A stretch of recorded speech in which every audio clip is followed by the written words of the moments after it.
You've got the look in your eyes. You're on the mission, burning ambition. You've got your eyes on the prize. You've gotta rise to the challenge.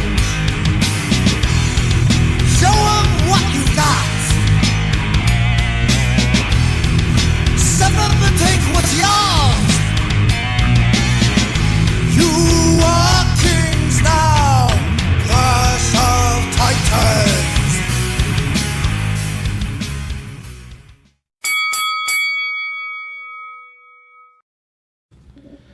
Hey everyone! Actually, you know what's funny? I just gonna do right in the beginning. When we did Tornado Not Cool in high school, during the intro, I said Tornado Tech Podcast. Nobody caught it. I did when I was doing the editing. I was like, I just fucking said Tornado Tech Podcast, and we just kept going, and no one caught it. You missed it. So this is now Tornado Tech Podcast, and boy, do we have a lot to go over. I'm gonna be honest, guys. Like, we took the week off from both shows, and I was like, man, I miss my boys. Like, I wanted to get back to podcasting, and I was really, really excited to jump back in. So I'm really, really pumped we're back. So thank you guys so much for tuning in. We have a lot to go over. There's gonna be some debates because we all have different views on different things. Really? Yeah, I think there's gonna be some. I think there's gonna be more of a debate show than even like wrestling talk. I think there's a lot to unpack here. Meltzer and Brian Alvarez. Since we've been gone, and I don't mean Kelly Clarkson. -5 stars. That was my Molly impression. Since you've been gone, and I don't mean Kelly Clarkson. Oh my god, Mamma mia! Yeah. Like Thanos getting all the Infinity Gauntlets and Tommaso Ciampa. That was one of the best ones ever. Dude, Beth had a great line. Did you guys hear her line when Fandango and Breeze came out? Yeah, and she's like fixing her plumbing and shit. Cleaning her pipes. Yeah, Dude, it's always so like, funny. does she not know how double entendres work? Yeah, Nigel said that to her. The first week they did the watch along with NXT. The first week they were head to head on the second, and Mansoor did a dead on Morrow impression. They're like, "What do you think Morrow's saying now?" He's like, "Johnny Gargano kicking like Cristiano Ronaldo." Mamma mia! Or he said, Johnny Gargano is more The biggest underdog since Macklemore in the 2014 Grammy. and him and her are Some of singing the references.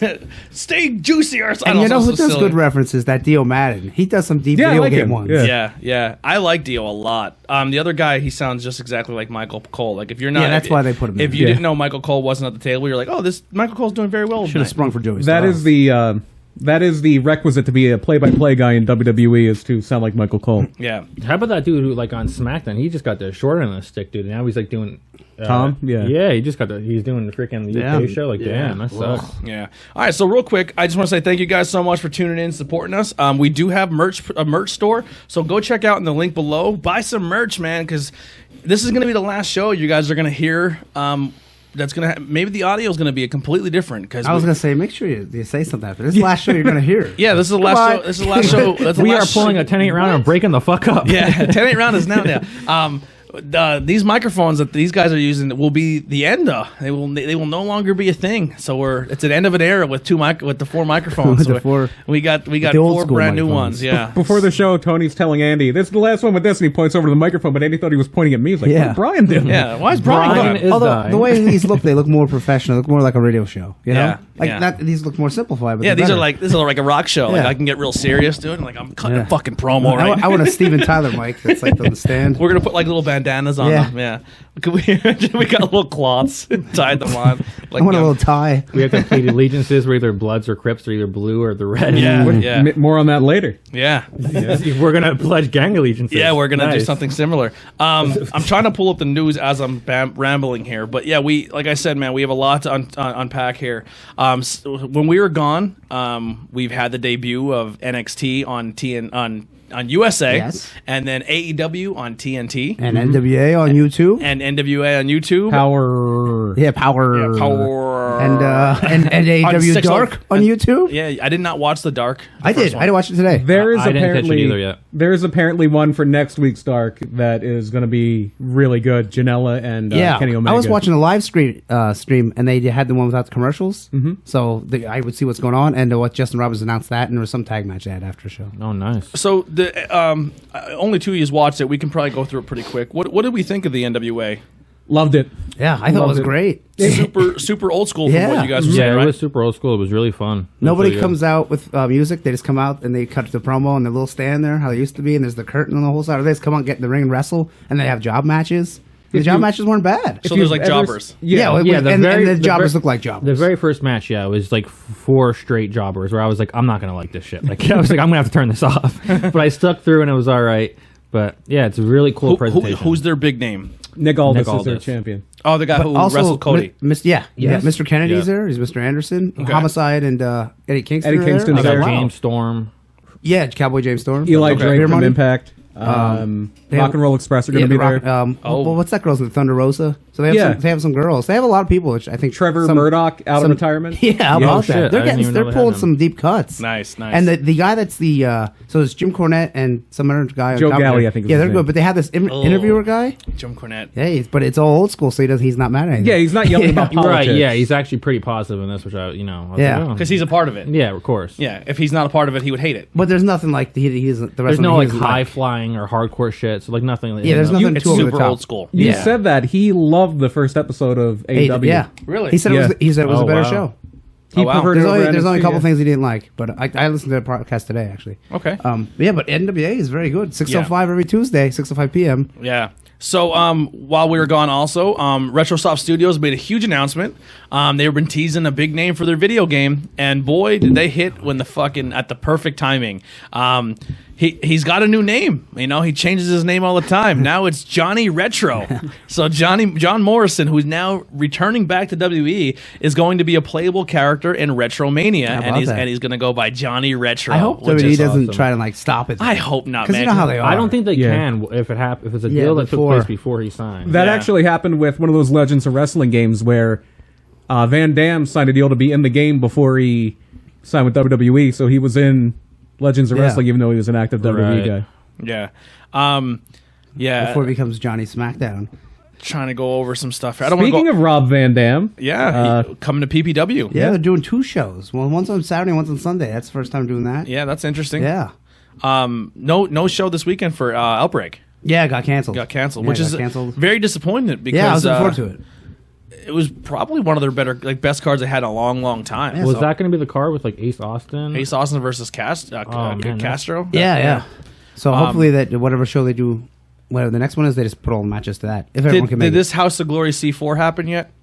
No, that happens next weekend, I think. Okay. it. But Master P did buy House But yeah, of Glory. Yeah, Master P you are by now House of employed Glory. by I know, Master it's P. ridiculous, So right? he's going after WWE. I'm like, You gotta- nothing against House of Glory, but might need a little bit more than that. you gotta get all the No Limit soldiers on the show I for us. know. You gotta get swole. I was gonna say Big Swole. We are not going to be doing any pro scorecards this week because of the change in schedule and WB very very late to announce matches. Pro Wrestling Scorecards, they made their card, but it was like 4 It was matches. 4 matches, Yeah. yeah. And they were just like, we don't know what else is going to be here. So Yeah. we decided to just take a break on this one. And we're not going to do they don't do cards for the Saudi Arabia shows. Yeah, it's all right. Which is fine because that's. I mean, I'm indifferent for the Saudi Arabia shows. So I'm on one side. I'm like, man, if you look into it, like it's all blood money. This Of is course, right. bullshit. But then also you can look at it as there's legit kids in that crowd who are legit wrestling yeah, fans, they're and dying to see there's these people. fans there. So for them to go there, regardless of the political standpoint, and say let's put a show on because we have a big market here,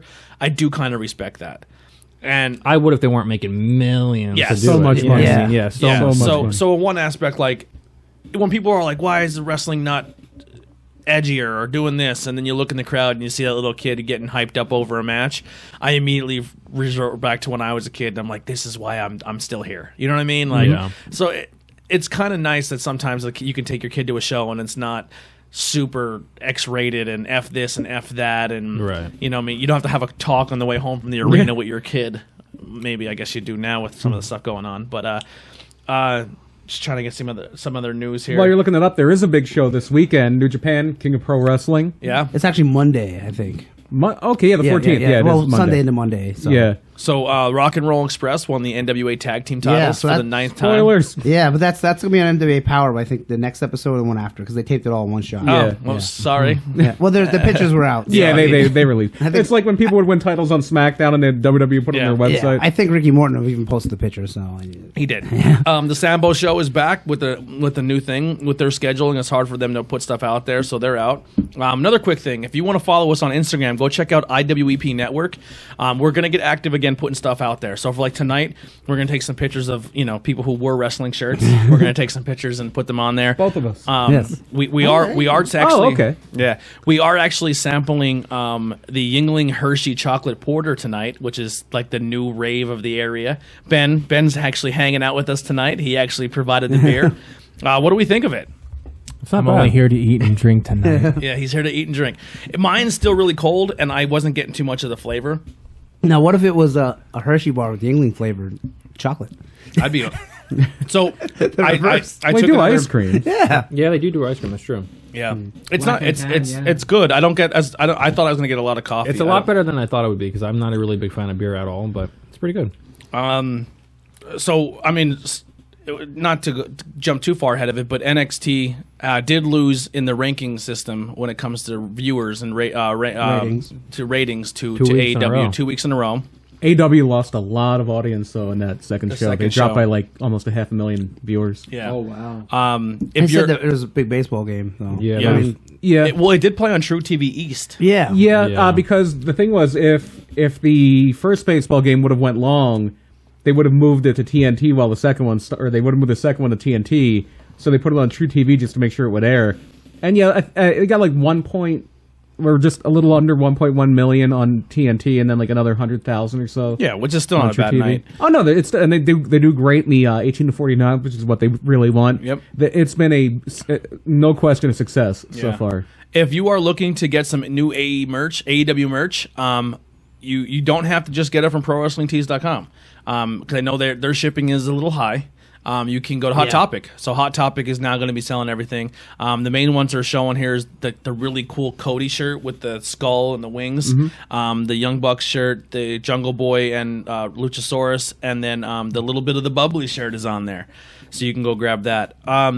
One of the posts we did, and it actually did really well. It had over 17 shares. A lot of people liked it.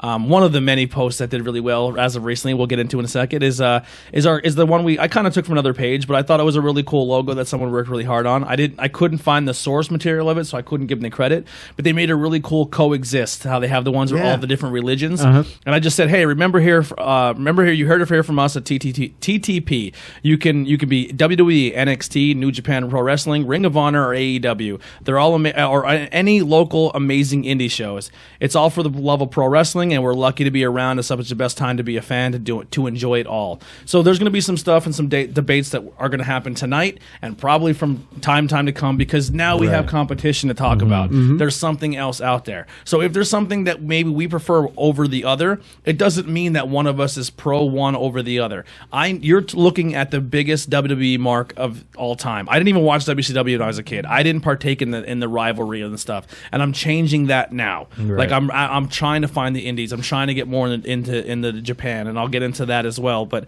I'm literally watching everything now. I do have preferences, but I do enjoy it all. Right. I don't think either one of them had a bad show yet. So I agree with that completely. yeah, we'll get into a little more in a minute. Another cool little news. The Samoan Dynasty they're starting to like make a little faction. So it's the shirt has Umaga on it, and all the Samoan Oh, I was school. gonna say, what fit is this in? Yeah, so it's Samoan Dynasty is saying they're taking over, and they took a picture of them all together, and they're all wearing their Umaga Samoan Dynasty Okay. shirts, and I have like the black bandanas on. And they say they did it for The Rock. Yeah, they did it for The Rock. So if that's any The indication Rock, to a new who stable, liked NWA Power, Yeah. tweeted about it. yeah. It's really cool that The Rock, he does that all the time. He always tweets like Marty Scurll, or like he'll just tweet guys and be like, "Hey, I've been watching your work and you're doing great." Like he actually still is a fan. Like The it's Rock awesome. don't have to watch NWA. No, hell no. And he can do whatever the Yeah. fuck he Yeah. wants. Then no one's gonna say. And think about how that guy, he probably has no spare time and he's watching NWA. Yeah, you know what I mean? I'm sure he has time in the Yeah, gym. yeah, he but- You can watch it on a flight. Yeah. Yeah, right. So, as we were gone as well, pretty much done deal. CM Punk is coming back But to WWE. Not to WWE. Fox hired him for that show. But he's I think it's going to wind up with. I mean, sure, he's employed by Fox, it's but a step. he's gonna be back on WWF television. It's like how the video game forever was a bridge getting like Yeah. Kurt Angle But back the- and Sting in. This is a show after SmackDown, right? It's going to be on Tuesdays. Oh, okay. Tuesdays at I think 11. Oh, okay. It's Renee Young and Booker T, and then they're going to have. They interviewed a lot of people for it. Taz, Kind of like Talking audition. Smack was. If, Yeah. It's more like a Sports Center. They're gonna Okay. they're gonna recap Yeah. what happened and stuff. And apparently, like if they're CM Punk's, I seen CM Punk on the Collider Live interview. Can you pull up the NXT AW card? Yep. One is get NXT, one is get AW. CM Punk was saying like Cool thing too. Oh, you can mute it. Yeah, You like know, just turn it off on start that. coughing Yeah. or sneezing or something. CM Punk was saying just on kill it here. on Collider Okay. Live that he's not going to hold like back his opinions because Good. he's not a WWE employee. So like if he thinks the show sucks, he's going to be like, I'm going to say the show sucks. Like they can't tell me That's I awesome. can't. You know, Like so. Xbox said, how the hell do you get this? Yeah, how do you get disqualified in Hell in a Cell? I know you're never gonna have me back, but how the hell? That's a good X-Pac. Yeah. So Wicked Turtle Network, we love those guys so much. They're fucking cool as hell people. But their merch store is now up. So we're actually gonna have to redo the links in below. But it's gonna be teespring.com/stores/Wicked Turtle. So they have a really cool AEW style T-shirt, the WTC. So go check those guys out. Let me see here. Oh yeah, I put a little GIF up about something about AEW. The only thing that AEW's first show that caught me off guard was the no DQ call. Yeah, that was weird with Kenny in the main event. Yeah. Scratch my head. Dude, they had that again this week again, where right away in the main event, like it could have been a disqualification, and Jim Ross is like, "Well, we're just not going to call it," and he's like, "Oh, remember ref's discretion, Jr. like we don't call DQs here. Apparently, They do that in New Japan sometimes. Like, They Ray were Shoes throw- being a little linear today. They were throwing a lot of shade this week. Yeah, they were they throwing were. a lot of shade. Why not? Yeah, it's fun. Especially Jericho. Yeah. Oh yeah. Well, that was perfect. Yeah.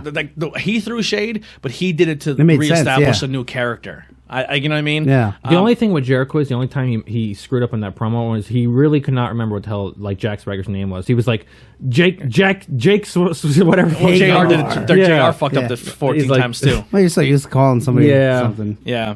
Just trying to see what else we got here. Oh, Jay and Silent Bob were at AEW's first show, and they had a really funny little behind the scenes little thing with Joey Janela. Oh, yeah. Where they're like, "Oh, you guys used to sell drugs at the gas station." Yeah, they were on And- PB and Elite. And they're like, "Yeah, we used to bang his sister." Did anybody see the thing with NXT though, or with WWE? Yeah. No. Jericho was on with Kevin Smith on something on a show. Rich Eisen, the Rich Eisen show. Yep. Apparently, Kevin Smith and Jason Mewes were invited to the SmackDown premiere on Friday, and they pulled the invite after they showed up on AEW. Yeah, I was like, oh, Well, that's because Jericho is going to be in the new movie. yeah. Do you know what his character is going to be? He's a clan member. He's a clan leader. He's a clan leader. clan I'm like, leader. I can't wait to see that. Fucking crazy. Kurt Angle's going to House of Glory. Oh, really? Making an appearance? That's cool. Trying to see what else is You here. would not believe, dude. Ever since the Master P thing got announced, how many freaking amateur wrestlers have been writing the page every single day? Be like, "Can I get a booked match?" I'm like, yeah, "Holy yeah. like literally hundreds a day, dude. It's Really? crazy." I don't ever answer back because that's not my job. Yeah. I'm just like, Jesus Yeah. Christ. You had a post. A lot of Hell in a Cell talk, man. You made a lot of really good posts. The page is more active now than ever. I think since this last couple weeks, we took the week off, and I mean, we all been doing it, but Tyler's been really killing it when it comes to the social media front. This is the most active page, I think, out of all the 4 channels right now. People are really engaging. People are really commenting and putting their opinions out there, and we're getting a lot of different views of different people, which is awesome. And our viewership is catching up. So like if I'm not ranking the shows, but like Interviews with Everyday People is over 2K. Bangin' Beers I think is like just over 800. And over the weekend, I think Tornado Tag was our bottom show, and now it's like 700 and some. So it's wow. climbing. Yeah. It's catching, like it's doing really, really well. And that's all because you guys are tuning in and commenting and getting in the conversation. Exactly what we want you to do, you know? Have that conversation with us, because Absolutely. you might change our views on something. You know, there's some things where at first I watched Hell in a Cell and I was like, I hated it. And then I went back and I listened to some other people's views and I'm like, you know what, that makes kind of sense. Because I'm not just stuck in my ways when it comes to my opinion on stuff. Like I listen, I'm like, okay, Right. I can see why they did it that way, and it softened the blow a little bit for me. I still think it was a bad call, but it was. There's more things out there. We put the PPW video up that we talked about last time we were here when he was at the PPW show where Enzo came out and cut the promo, and he talked about writing Cass a letter at the DDP Yoga Center. So go check that out. Trying to see what else we got here. The last time I wrote a get well letter to a wrestler, it was Matilda. Get well, Matilda. Another podcast that kind of reached out to us and they want to do something with us is the Bob Culture podcast. They're big wrestling fans. What is the name? Bob Culture? Yeah, I'm not really sure, man. I don't know where they came from. If they're part of one of the other wrestling pages that Tyler helps run, that I've never heard of them. Flock people, but they messaged us and they said, hey, we like the page, and they shared our stuff, so we shared theirs. Why not? And we're all about that support. Brazzers made a funny post saying, hey, WWE, if you need any help on how to craft a local coherent storyline with satisfying finishes, let us know. And then the next week on Raw, yeah, and the next night, Paul Heyman was like, all right then, let's do a porn angle. I think Brazzers may have a different idea of what a satisfying finish is. The funniest part about that is this one guy put in a page and he said, you people are saying that you want the Attitude Era, and you say this is Attitude, this is stupid. And I go, yeah, if it was the Attitude Era, Lana would have given birth to a hand, and her Russian family would have cut his dick off. You would have seen a lot more of Lana in the Attitude Era. You would have seen a lot more of Lana other than... Did you see that funny meme where it's like Rusev should get back at Bobby Lashley by banging his 3 sisters? Remember that terrible skit? I was like, oh. All I realized from that sketch or that segment was that Lana has no idea how to take off her own bra. She was struggling so hardcore. I'm like, have you never done this before, bitch? Like, what are you doing? She's like, I have fake tits. I don't wear bras. Yeah. Maybe they'll bring back Crystal Marshall for that. Oh, God. Oh, my God. Are they still married? No, they're divorced. I was never rooting for a blanket to flop down more in my life than that moment. But while we have that topic on, let's debate this one a little bit. What do you think of the angle? Are you completely against it? Are you on the let's see where it goes train? I think it's dumb. I know the people like attitude, but I'm not asking for attitude back. But I know people are like, how could they make a married couple do that? And they're actors. I get it, but like, they're only doing that because Rusev won't resign. Yeah, that's the reason. Exactly. If they resign tomorrow, different storyline. Is it really because Rusev won't resign? Yes. Because this is the 4th time Lana has done the different... Yeah, but every time. The first time was because Vince thought that Rusev was too ugly for Lana, so he's trying to split them up in real life by putting her with Dolph Ziggler. Yeah. Because he thought she would go with him in real life. Yeah. So, yeah. But it's like, okay, so if you don't like someone, then fire him. You know? I don't know, though, because, like, Rusev on Raw beat up Baron Corbin and Randy Orton by himself, which is, like, huge. They made him look real strong. You know? Which is good. If this is a way to maybe not have Lana on TV so she can go focus on, like, maybe some modeling or some other stuff, and we don't really have her in the limelight, and Rusev now can be this guy without a manager who can just go out there and maul people again. Because, I mean, he just beat up 2 big guys. Well, when you brought him back, you just not have him involved in this? Just bring him back. Rusev's back. Oh, he's beating the shit out of everybody. You just totally avoid it. I really think, though, that they don't have confidence in him to carry an audience. I don't know every why. Every single time he gets a microphone in front of him, no matter what the angle is, he gets over. His charisma is ridiculous. That's why I want him to leave and be treated better somewhere else. I honestly think I think this is actually a Paul Heyman angle. I think that he thinks that it's going to bring a lot of heat to Lashley, and it's going to make Rusev and Lashley's feud like must-watch TV. Yeah, you know, because like that's kind of they ended it. You know? They ended last week with it. They ended 2 weeks in a row now with it. Yeah, so maybe I don't know. I'm against the angle just because it's stupid, but I mean, like if it gets Rusev over, I'm with it. Then, I guess. And you already have the Maria Kanellis thing where it's like, the dysfunctional thing. You're wading into that Vince Russo territory, where it's like all women are evil. Yes, and it's like, okay, I mean, you have Becky and everything, but as far as like in the romantic relationship thing they're doing, it's like all the women are all conniving. And they're always the bad people. Yeah. Impact is getting all glory with Kylie Ray. What are our thoughts on that? I don't know. I want to know why she just left AEW. Yeah. She left because of mental health reasons, she said, right? I don't think there was any official word. Yes. I heard she didn't get along with Brandy, but I'm like, a lot of people don't get along with their boss. Yeah. You got the dream job. Why would you leave? Like I said, leaving a steak dinner for a ham sandwich. They're both good, but one's better than the other. And I think if she would have came out and said, I don't like the way things are going backstage at AEW, the fans would have just been like, how dare you shit on AEW. And she's like, I can't go to WWE because my whole thing is Bayley. Yeah, but if she's the only one, like, and I don't even think that I don't think the Impact thing's even a full-time contract. As far as I know, it's just right now it's that one event. She's doing like I'm not trying to start something that's not there, and I'm not trying to say a what if scenario. I personally have zero problem with this. A lot of fans do. I'm wondering if there's anyone in the back who has an issue, and maybe this is one with the whole Nyla thing. That's possible. I mean, I don't think Kylie Ray would. No. But do you think there's anyone in the back who But if you is- did, Yes. would you leave over that? There's one person that I don't know if he has an issue with it, but he's put things out about not being the most open-minded person about trans people, and that's Okay. Jake Hager.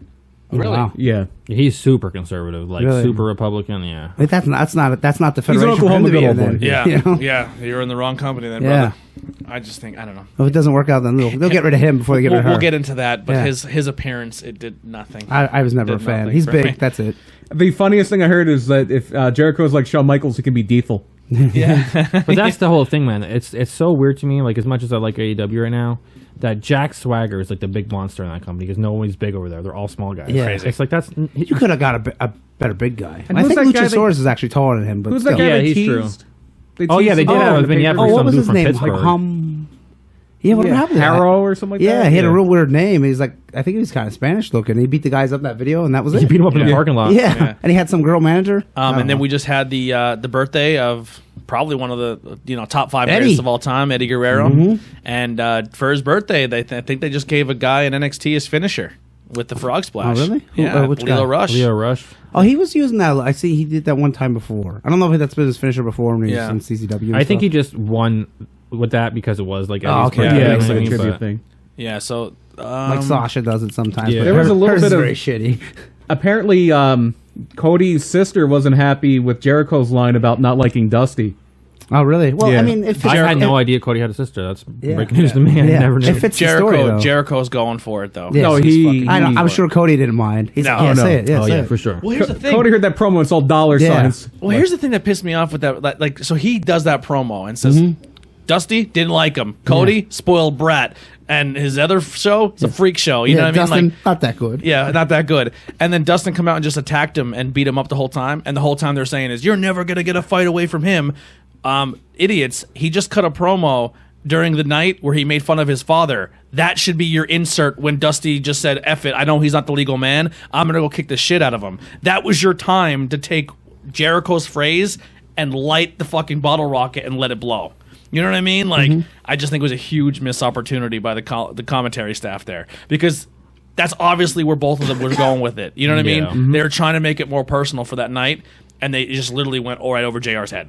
Like, Yeah, that's what I'm saying about him missing a step. Like and I realized that when he would call the New Japan shows, like you could just tell, like he really, I don't know what it is. He just took a huge step back. It's not the same. so I'm not going to go too much into Raw and SmackDown because, in my opinion, I don't think either one of them did anything super insane that we should talk about. I'm just being honest. The only thing we could talk about at SmackDown is how Kofi lost in 9 seconds. That was pretty crazy. And how great this set is. That is a The nice. set that is set looks awesome. very The nice, set is yeah. I really like cool. the set on both of them. Oh, what's his name? Kane coming out. Yeah, I like the set on both of them. I think it's different. The only thing I'm going to say with Raw is I think if you're going to put that production, you knew that set was coming. Like, that's something you've been working on for a long time. You have to change your graphics. Maybe they're holding out till after the draft. Maybe. But you have to change your graphics. Because certain people's graphics look really good on that where it comes down the ramp. Yeah. Like The Miz, it looks 3-dimensional where it looks like he's coming out of a runway and a limo's there and Right. stuff. Like certain graphics looked fucking great. And then some graphics just look sloppy. Yeah. Like where Becky's just as a glittering I think if they beef up the graphics and they make it so this is the Tron and then this part here has something else going on, it's more eye-catching and Yeah. you can do cooler stuff. Probably will So eventually. that would be my only critique is they need, if they're going to have that giant light board, do something cool with it. Yeah. The only other thing I like with the new set is when Lacey Evans and Natty. Natty had the last woman standing Yeah. match, and she threw Natty into it, and she slid down like a Yeah. slip and slide. Yeah, it's like a half pipe. Yeah, it was- Yeah. that was cool. Darby Allin needs to be there and Yeah, do some tricks. I don't mind the set. I like both of them. I think the SmackDown set's awesome. Yeah, SmackDown SmackDown's- looked incredible. It's like a new version of the Arches. Yeah. it was remember that? really Yeah. cool. It was really And they said cool. they were going to bring the fist back, so I guess they're just No, that was Brad Shepard Yeah. prep. like, oh really? Yeah. It's not true. He's terrible. fuck that guy. He's racist too. Is he? Yeah. When it comes to Asian wrestlers, not so much black or Mexican, but the Asians. Well, there you go. Speaking of Asian wrestlers, did we get a heel turn? Yeah. So Asuka can spit the poison mist, which is all Japanese people can do that. Yes. I don't know if you know that. Yeah, it's like Tajiri. Yeah. Yeah. But like, they're too. They should be faces. Like, what are they doing? So here's the Especially Kyrie. Kyrie is. I would never make her heel ever. dude, here's my thing. Someone put it in one of the pages. I don't know if it's one of the ones we follow, but they said now that Asuka's heel, should she do her full transformation? And Well, they took Vikana. and they did the whole thing where like she has a white face and it's all like the black, like so she looks like what's his name looks Liger looks now like that. She used to do face paint. Yeah. She used to do a lot of lesbian stuff too. So, Really? like, I don't think they're gonna do that. I don't think she's gonna dress like a Nazi either. Yeah, she's not gonna be Nazi kind of. Please bring all But that. when she goes to AEW, she will. Yeah. See, I think if you're gonna turn them heel, they should have called an audible and put EO with her and put Kyrie Yeah, back down in yeah. NXT. Yes, I agree. Kyrie's just so cute. You don't want to boo her. Yeah. I think I think it's perfect deal because I think when they move her up, then the three of them will be a stable and they'll be a together. badass stable. The three of them together. That'd be I want the sick. Riot put the Squad. Japanese I want the girls Riot together. Squad back, but I'm Liv. They're still teasing that Liv might be Yeah, like a new gimmick. new something. And Ruby's still out for a while. Yeah, she's out for a good And bit. That sucks, Sarah man. wrestles main event. Yeah, and they said lost in they shuffle. said Sarah Logan and Dana Brooke are putting on phenomenal matches, and no one cares. Every single week. And no one's Yeah, watching. and no them. one cares. Yeah. because we're stuck watching the Four Horsewomen every Yeah. week in tag matches. It's just boring. Hopefully the draft will change that. Yeah, when they tighten up the split and you don't have Becky on both shows and have Charlotte on both Yeah. shows, you're going to see more people active. And no one can bounce back and forth. Hopefully. anymore. That's what they're saying. Man, I really hope they just don't go crazy with the draft and like try to put all four of them on SmackDown. Or Yeah, something. Yeah. It's like, That, holy that shit, that'd fucking be bounce nuts. back and forth rule could have went so well, but we all knew that it was just going to be limited to the champions. Like Yeah. you're going to see the top guys go back And and forth. Roman, Like yeah. it would have been cool if like, hey, maybe we don't have nothing for this week for Luke. We're going to throw him over Yeah. here. And Luke a little crazy on social media.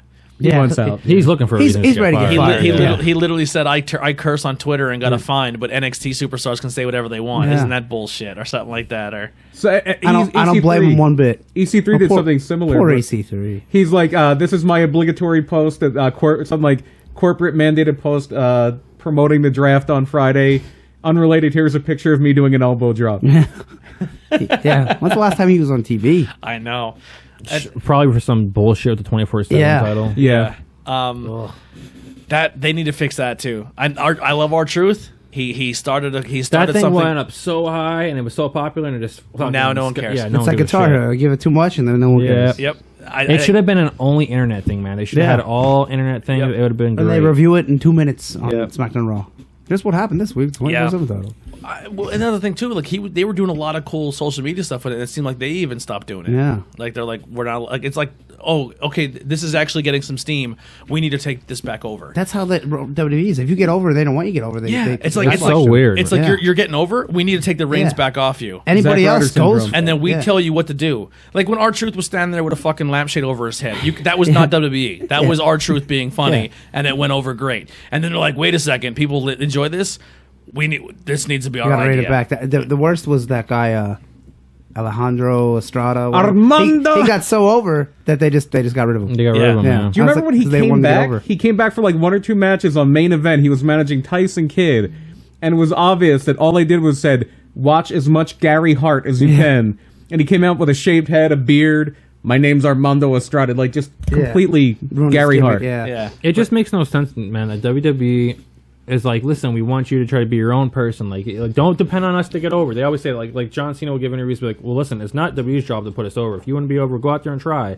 But then you get over, and WWE's like, oh fuck that. Like, Yeah, and then they don't want to put it on TV, which is the worst thing they could do. They're like Rusev Day. That's fucking stupid. Look what they did to Zack Ryder. Zack Ryder got dude so popular, and they literally dog shit And then they buried all him. over I'm him. gonna be honest with you. It's crazy. I was not high on Zack Ryder. I would never was. I was never. I'm still not. I was never a huge Zack Ryder fan, but I was But- impressed that he got himself over that much. But he has probably one of the best internet wrestling shows going right now. What his the collectible thing, I like. Yes. I like that show. I a can't lot. watch that show. It makes me mad because I had all those $1,000 toys. And Dude, I same messed thing. them The up. last Yeah. episode, that Big Boss Man toy, I had that same exact toy and got rid of it when I was Well, like 19 that years wasn't old. the actual toy. That was the blueprint model that was bigger than the actual Oh, wow. toys. Right. So what they wanted, like I guess because they made like the initial model of it, and then that was the like, okay, we need to make this. So that Boss Man was actually like the first cut of right, it, right. and that's what he Prototype, wanted. yeah. But I'll tell you what, you know who I enjoy more now as a human, like because I got to learn that. Like Zack Ryder still on that show is like, meh, but Curtis Hawkins, I fucking love that dude. He's a cool dude. Yeah, man. I can't stand either of them. Really? Like I would hang I'll out. tell you with, why then.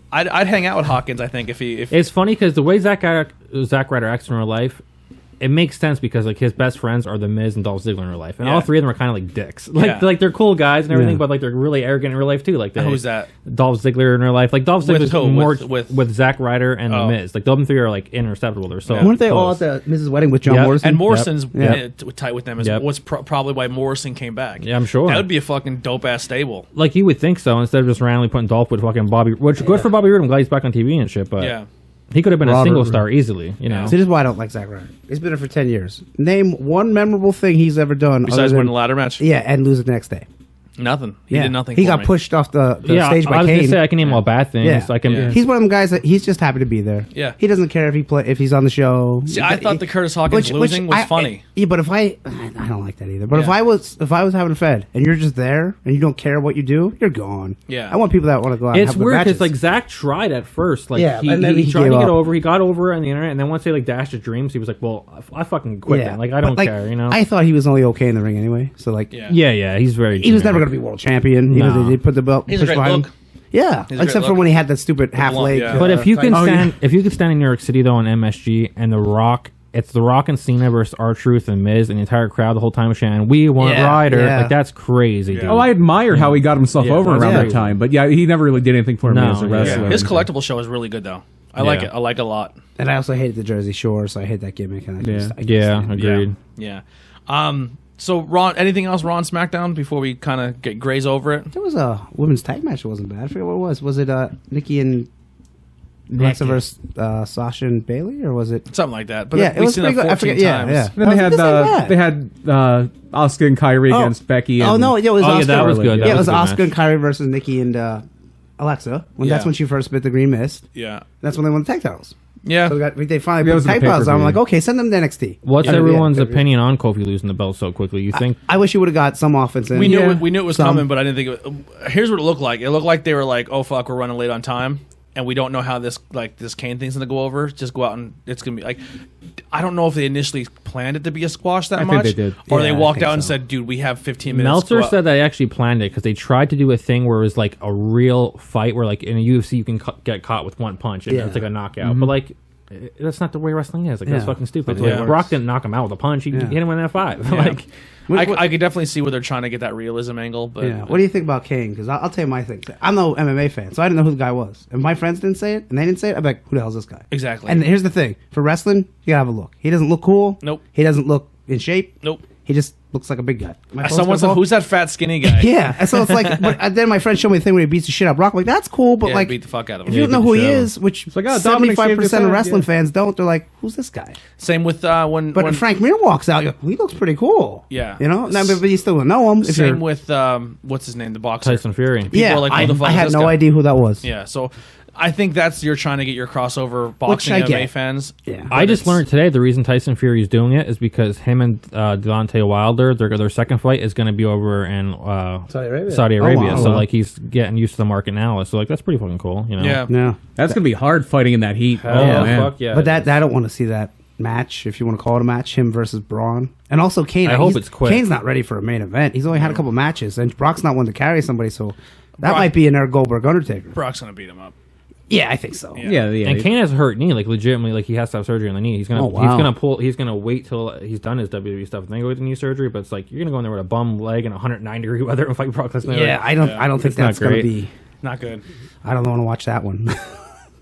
In retrospect, would you rather the two matches we're getting Yeah. are old Sting versus Old Taker? Oh, Oh, jeez. Sting Taker. Oh yeah, yeah. I think I'd rather that just for entrances. Because here you go. I mean, the match would be good. Realistically, if those two matches are not even talked about, Kane versus Brock and Yeah. Braun versus the Boxer, and they said we're going to give you Kane versus Sting, everyone would be like, Sting versus "We're going to Undertaker. get these two Yeah, yeah, Sting that'd versus, be we're complaining. going to get these two old fucks." But now I'm just throwing it out there for people like, Oh, for sure. I would It wouldn't definitely be that complain. bad, I would yeah. complain. I'd be the first one to be like, fucking goddamn. But if they threw it in right now, I'd be like, sweet. I hope it's the main event. But it's also, we now know that these Saudi shows are the the outlier, the anything can happen. Shawn Michaels is going to come And back. it doesn't really matter. Yeah. Edge rumors. Yeah, do you think he'll wrestle at the Saudi show? I mean, Not if this he's going one. to wrestle, maybe the next one. Not this one, but I think he'll be there. Who he wrestles, I don't know. The fact that he quit the show with him and Christian was crazy. I was like, damn, something's going on, ready to quit, you know? Yeah, I've seen that. Well, that podcast is done, right? I mean, Yeah. You want both of them. You don't want one of them. Yep. He looks great. Yeah, he's Yeah. in good Photos of shape. him, he looks amazing. I hope he can have a few matches. Just like he does like one a year. Did, 2 years. If he even which came one back did you- for which one one did you match, pull that'll be up? fun. I have them all. Oh, cool. All right, so let's get into let's do AEW week 1 and week 2, then Okay. NXT week 1 and week 2. Sound Okay, good? yeah. Yep. All right, so pull up the AEW now. Overall, just start. I think we kind of had on our Facebook page who we thought was the better show first week. Well, I'm just gonna say the production of AEW is way better. It makes NXT look bush league. That's exactly Yes. what I think. But Now- not that the wrestling's not bad, but Yes. just the production. The When you see that production arena, alone, you're like, right. holy shit, this is Right. awesome. Now, for me, go ahead. I'm sorry. Go ahead. Oh yeah, it's funny. I think Dave Meltzer put it perfectly, where it's like AEW looked like the WWE show, and then NXT looked like a more modernized version of studio wrestling. Yeah, Yes. but even Like NWA Power looks better in production value that's than exactly NXT. what I was Brighter. saying, I think yeah. NXT's too dark. Yeah. I think Yeah, the building see, is too And I dark. get they're dark, going for that old exactly. box fill. Yeah. Again, it's NXT, but like compared to all the other ones, it's like, well, that looks For me, like indie. I love the way NXT looks. Really? I love it. You don't think it takes away? No. I mean, I think if to you're me- flipping back and forth and you don't know, you're like, oh, Yes. that one looks better. Exactly. You know? I think in that aspect, I 100% agree. Look wise, yes. But I think if you listen to an NXT crowd over any other crowd in wrestling right now, the NXT crowd's into it. Yeah. And I think if you put an NXT crowd in a bigger arena, I think you lose that a little bit. Yeah, depending where you go. It hasn't happened with takeovers. I was going to say the Right. takeovers. It doesn't happen, but it's definitely a different experience. I like the fact that NXT stays in its little area. Yeah. I like the fact that NXT doesn't really travel.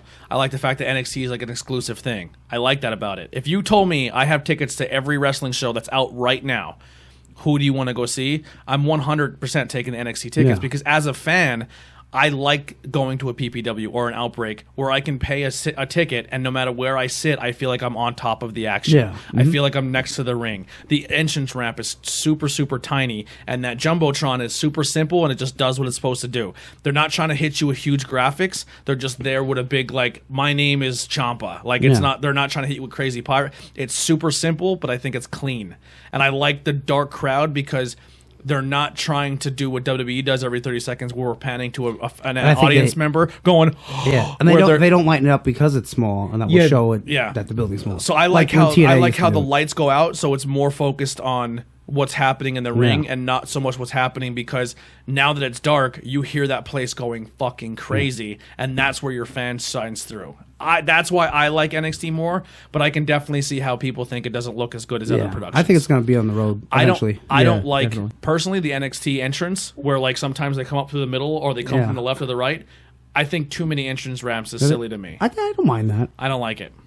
because they have the big Yeah, I'm main- not like crazy about it, but it hasn't bothered me yet. But I Yeah. see your point though. I'm not a But I big see fan of Andy's that. point. If I was just a casual fan and I was just going through the channels and like I went by both channels, I'd be like, this NXT shit like looks like Looks an indie stupid, show. yeah. Yeah, like Like It looks minor league. NXT Yeah, it looks minor UK, league. that Smaller. arena they are in. Oh, that looks fantastic. That's It looks beautiful. great. Yeah, Yeah, they should it's do a every beau- show there. Yeah, it's a beautiful arena, but that's like the Manhattan Center. But to me, that's why I kind of prefer the NXT, because the casual person who flips through, I can see that view. Mm-hmm. But to me, I like it because I feel like I'm watching it in a gym, Yeah. or I feel like I like that. I never noticed it that's until, not, that's until the they fu- put that's the AEW. I'm funny like, part. It's, wow, that when doesn't it's look that online good. and it's on the network, it never bothered me. Yeah. But Yeah. once it's on TV, I'm like, this doesn't look good. It's Yeah. weird. I don't know. Yeah. Here's the thing. Without spoiling it or getting too much into it, when we had our entrance, people know when Ciampa came out. Mm-hmm. If that was a bigger stage and there was more room for that appearance to happen, do you think it would have taken away from the explosion of it? I don't think so. I don't think so. I think people were excited to see. No, Ciampa. that crowd would have been hot for Ciampa coming back if they were Yeah. NXT But fans. I mean, like with the way that is, and how it's so dark, and no one knew what that entrance music was, and everyone's like, "What is this? What is this? What is this?" And then he comes out of that dark shadow, and then by the time he hits the It light, definitely made it look cool being so dark. Like that, yeah, it was cool. So I like how like it looks, and then they kind of added that little crow's nest thing to NXT because they used it I for like that. the Velveteen Dream skit. Yeah, that was and cool. The That was actually cool. First episode, Undisputed Era was on top of that. Yeah. Just holding up the belts for no reason. Yeah. Yeah, so that's actually cool. I do like that crow's nest. Yeah, thing. they should do promo. Like someone should do a promo there. I and think then that's going to someone in be the new ring, promo thing. Yeah. That's Yeah. what they're going to do because they have a camera angle where Dream was looking down. Yeah, and that's cool. And then they had another jumbotron off to the side where Yeah. they can do. That was They're fucking probably awesome gonna promo. lighten it up a little bit with the darkness. I would think just to make it look more Yeah. pro. Which, Yeah, but you know. I mean, I like it. I could definitely see the other side of the coin there, though. But at NXT, I mean AEW. AEW's first episode kicks off with Cody with Brandy defeating Sammy Guevara in a 11 minutes 53 seconds. Wasn't a terrible match. yeah, I liked it a lot. I thought it was maybe- good.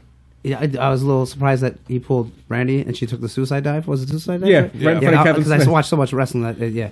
And then it's like, well, wouldn't Cody just beat the shit out of him? Then like when he comes back in for the handshake, but whatever. The best part of that match was the way Brandy looked. That outfit was ridiculous. Brandy I was always like, looks so hot. Jesus. Yeah. Sammy Guevara needs a tan.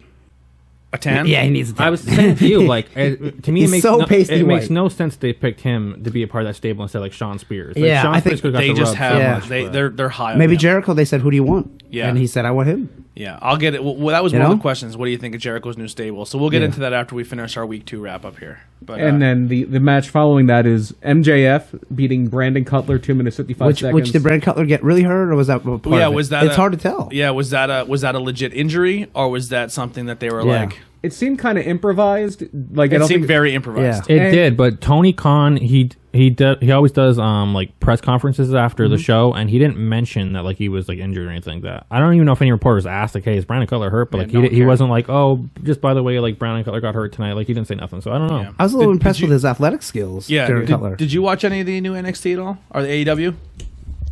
I actually did. I watched the second showing of it. Okay. Well, the second week, and I was like really glad because I was like I caught like the tail end of the last few minutes of it, and then they went back to it again. Oh, yeah, they do a it was, replay. like, The yeah, replay. The second I love replay. the replay just due to the fact that like, hey, you're out somewhere and it's like 10 o'clock. Oh shit, it's not too late and it's not too much wrestling like what WWE typically does. The replay is nice too if you want to watch NXT first. Yeah, Very true. Like Yeah. I have DVRs, so that's not an issue. Like I could just Yeah. record them both. I watch them both Yeah. again. But yeah, that's very true. And I didn't even think of that either. If you Yeah. wanted to watch NXT and then watch Yeah. the rewind, I don't know if they're Didn't think gonna gonna stay always there. do the replay, but it's smart for now. And they also do a replay on like Saturday night or something. Maybe they that's were one- putting it on a lot of different places. Yeah. That might be one of the reasons why NXT keeps going 15 minutes over every week. Like on the last 2 episodes, they went over like 10 minutes 4 Yeah. times, like on purpose. Like they're trying to go late because they're like, you got to stick around. Like don't be flipping around. Like it's not over yet. you know? Yeah. And yeah, that MJF match was whatever. MJF's strength is not his ring stuff. Yeah, so it's his talking. It's his talking. He's and, very old school though. Yeah, he is. He's old school in the ring. And Brandon Cutler's all right. And then Yeah. the whole thing with that was that MJF had said something about people playing Dungeons and Dragons, and Brandon Cutler Yeah. is a Dungeons and Dragons guy. Yeah. He even has the D20 on his tights, and he had like all the dice on the side of his tights. I was like, that's Yeah. gotta go. Yeah. They did a thing with Geek and Sundry where they did a wrestling version of like a pencil and paper game. Really? And it was him and Luchasaurus and a bunch of the people from Geek and Sundry. Nice. Third match on the show on the first AEW show was Pac beating Hangman Page, 13 minutes 2 seconds.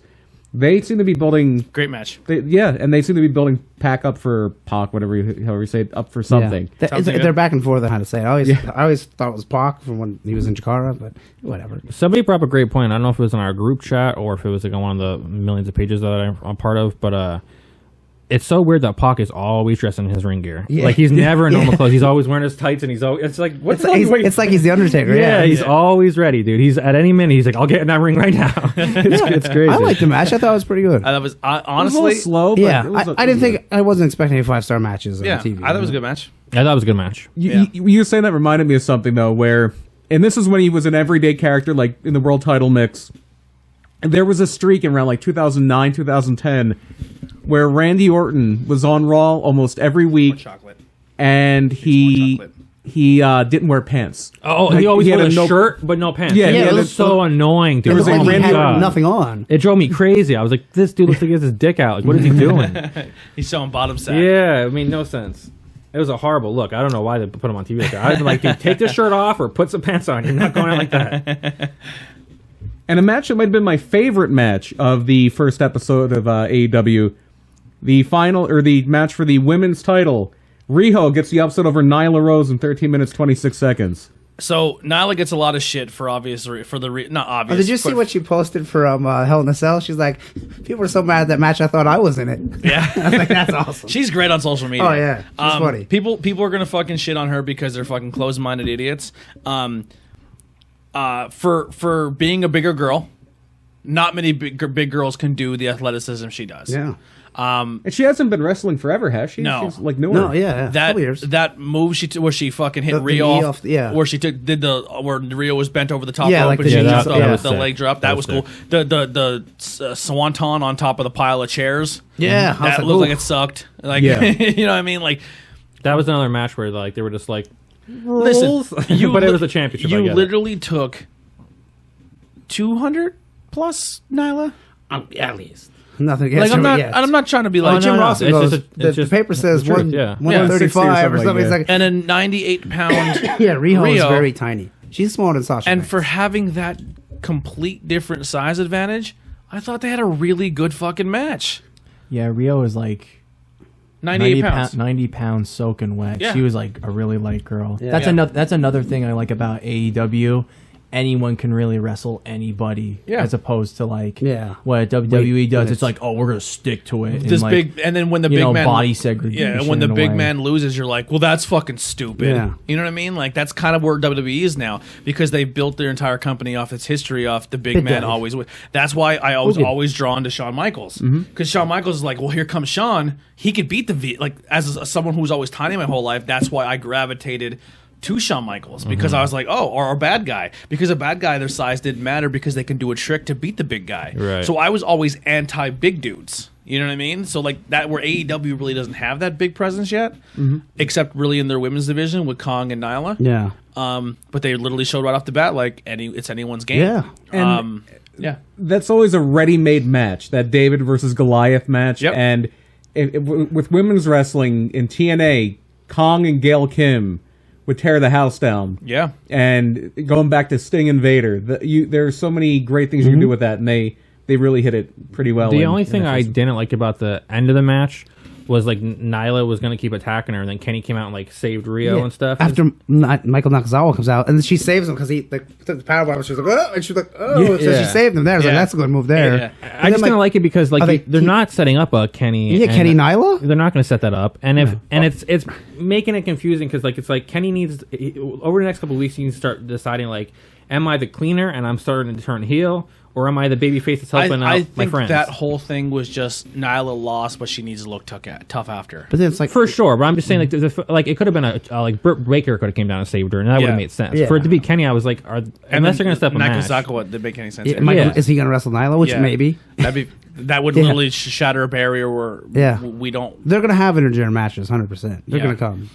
The only thing I want to bring up with this match as well is what do we think of the title? It's tiny. I don't small. like it. Yeah, I don't like that. It's a little small. If Nyla would have won it, would have been like, It looks small and there's a on. point where she could win it too. Yeah. It looks small on her. yeah, and Riho. Riho's a tiny little and baby. Rio is 98 Yeah. pounds. I love the world title. I love the way the world title looks. I like the tag team title, but I hate the women's title. I think it looks really It's bad. way too small. The Yeah. tag titles look really good. They look Yeah. like the NW or the TNA ones from a couple years the ago. Clutch Power. Yeah, Yeah. they look pretty cool. Yeah. What was our next match? Does anyone else have anything to go with that one? No. I think it got a lot of shit. I don't think it was as good as the NXT's woman match that followed. Oh no, for sure not. No, They it actually was- went on the same time, which I was surprised. Yeah. But it was a good Working that match. out. Yeah. It was a good match. I enjoyed that match quite a bit. Yes. And then your main event of the evening, Chris Jericho, Santana, and Ortiz defeat the Elite, Kenny Omega and the Young Bucks. Okay, so this match starts off. It's decent. Jericho's working the crowd amazingly. And then Moxley comes out and beats the shit out of Omega, takes him all over the arena, And there's no disqualification. and there's no disqualification. Jim Cornette said, like, if they would have distracted the ref, and then Yeah. Moxley got in the ring, and there's pulled out Jericho or pulled out Kenny, and they go off, and the ref as well. Where's Kenny? I don't remember. Was That's Kenny okay. legal at the time?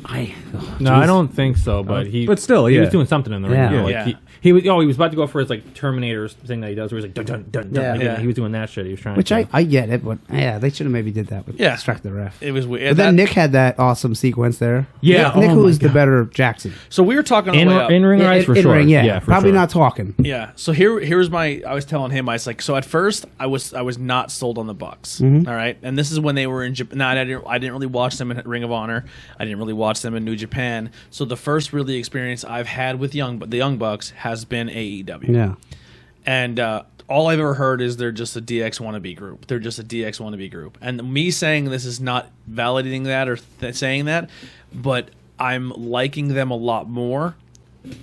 But you can obviously tell that Shawn Michaels has inspired their careers Oh, tremendously. for sure. They both said Sean's Yeah, their favorite. and the Hardy wrestler of all Boys, time. Yeah. So like they do the Shawn Michael pose, Yeah. but They turn it to the side. they twist a little bit. Their ring gear literally looks like rockers. Yeah. Like their super kicks. You know what I mean? Like so I like how they're tributing their favorite wrestlers. You know what I mean? I think that's really cool.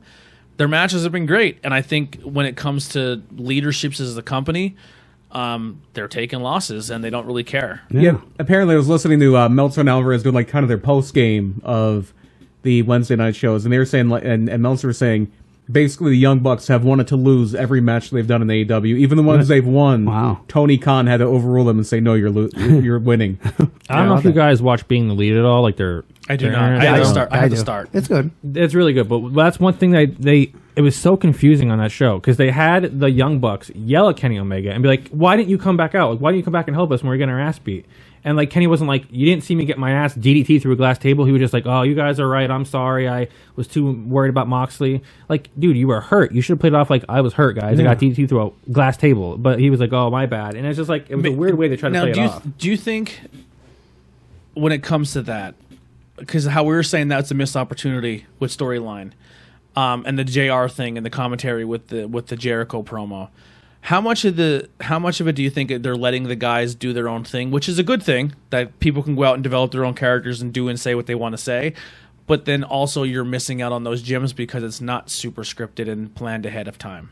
I think it's actually planned ahead of time. I think that Cody, the Bucks, Tony Khan, I think they've sat down and I think they have probably like a 6 month worth of where they want to go. I really believe that. I think they do too. Your promo's up to you, which I think is better. Unless you can't promo. I think they do. I think they have a general idea where they want to go, and I think they're saying we're going to let you as a talent go out there and get us to that point. Yeah, right. Say and do what you got to do to get us there.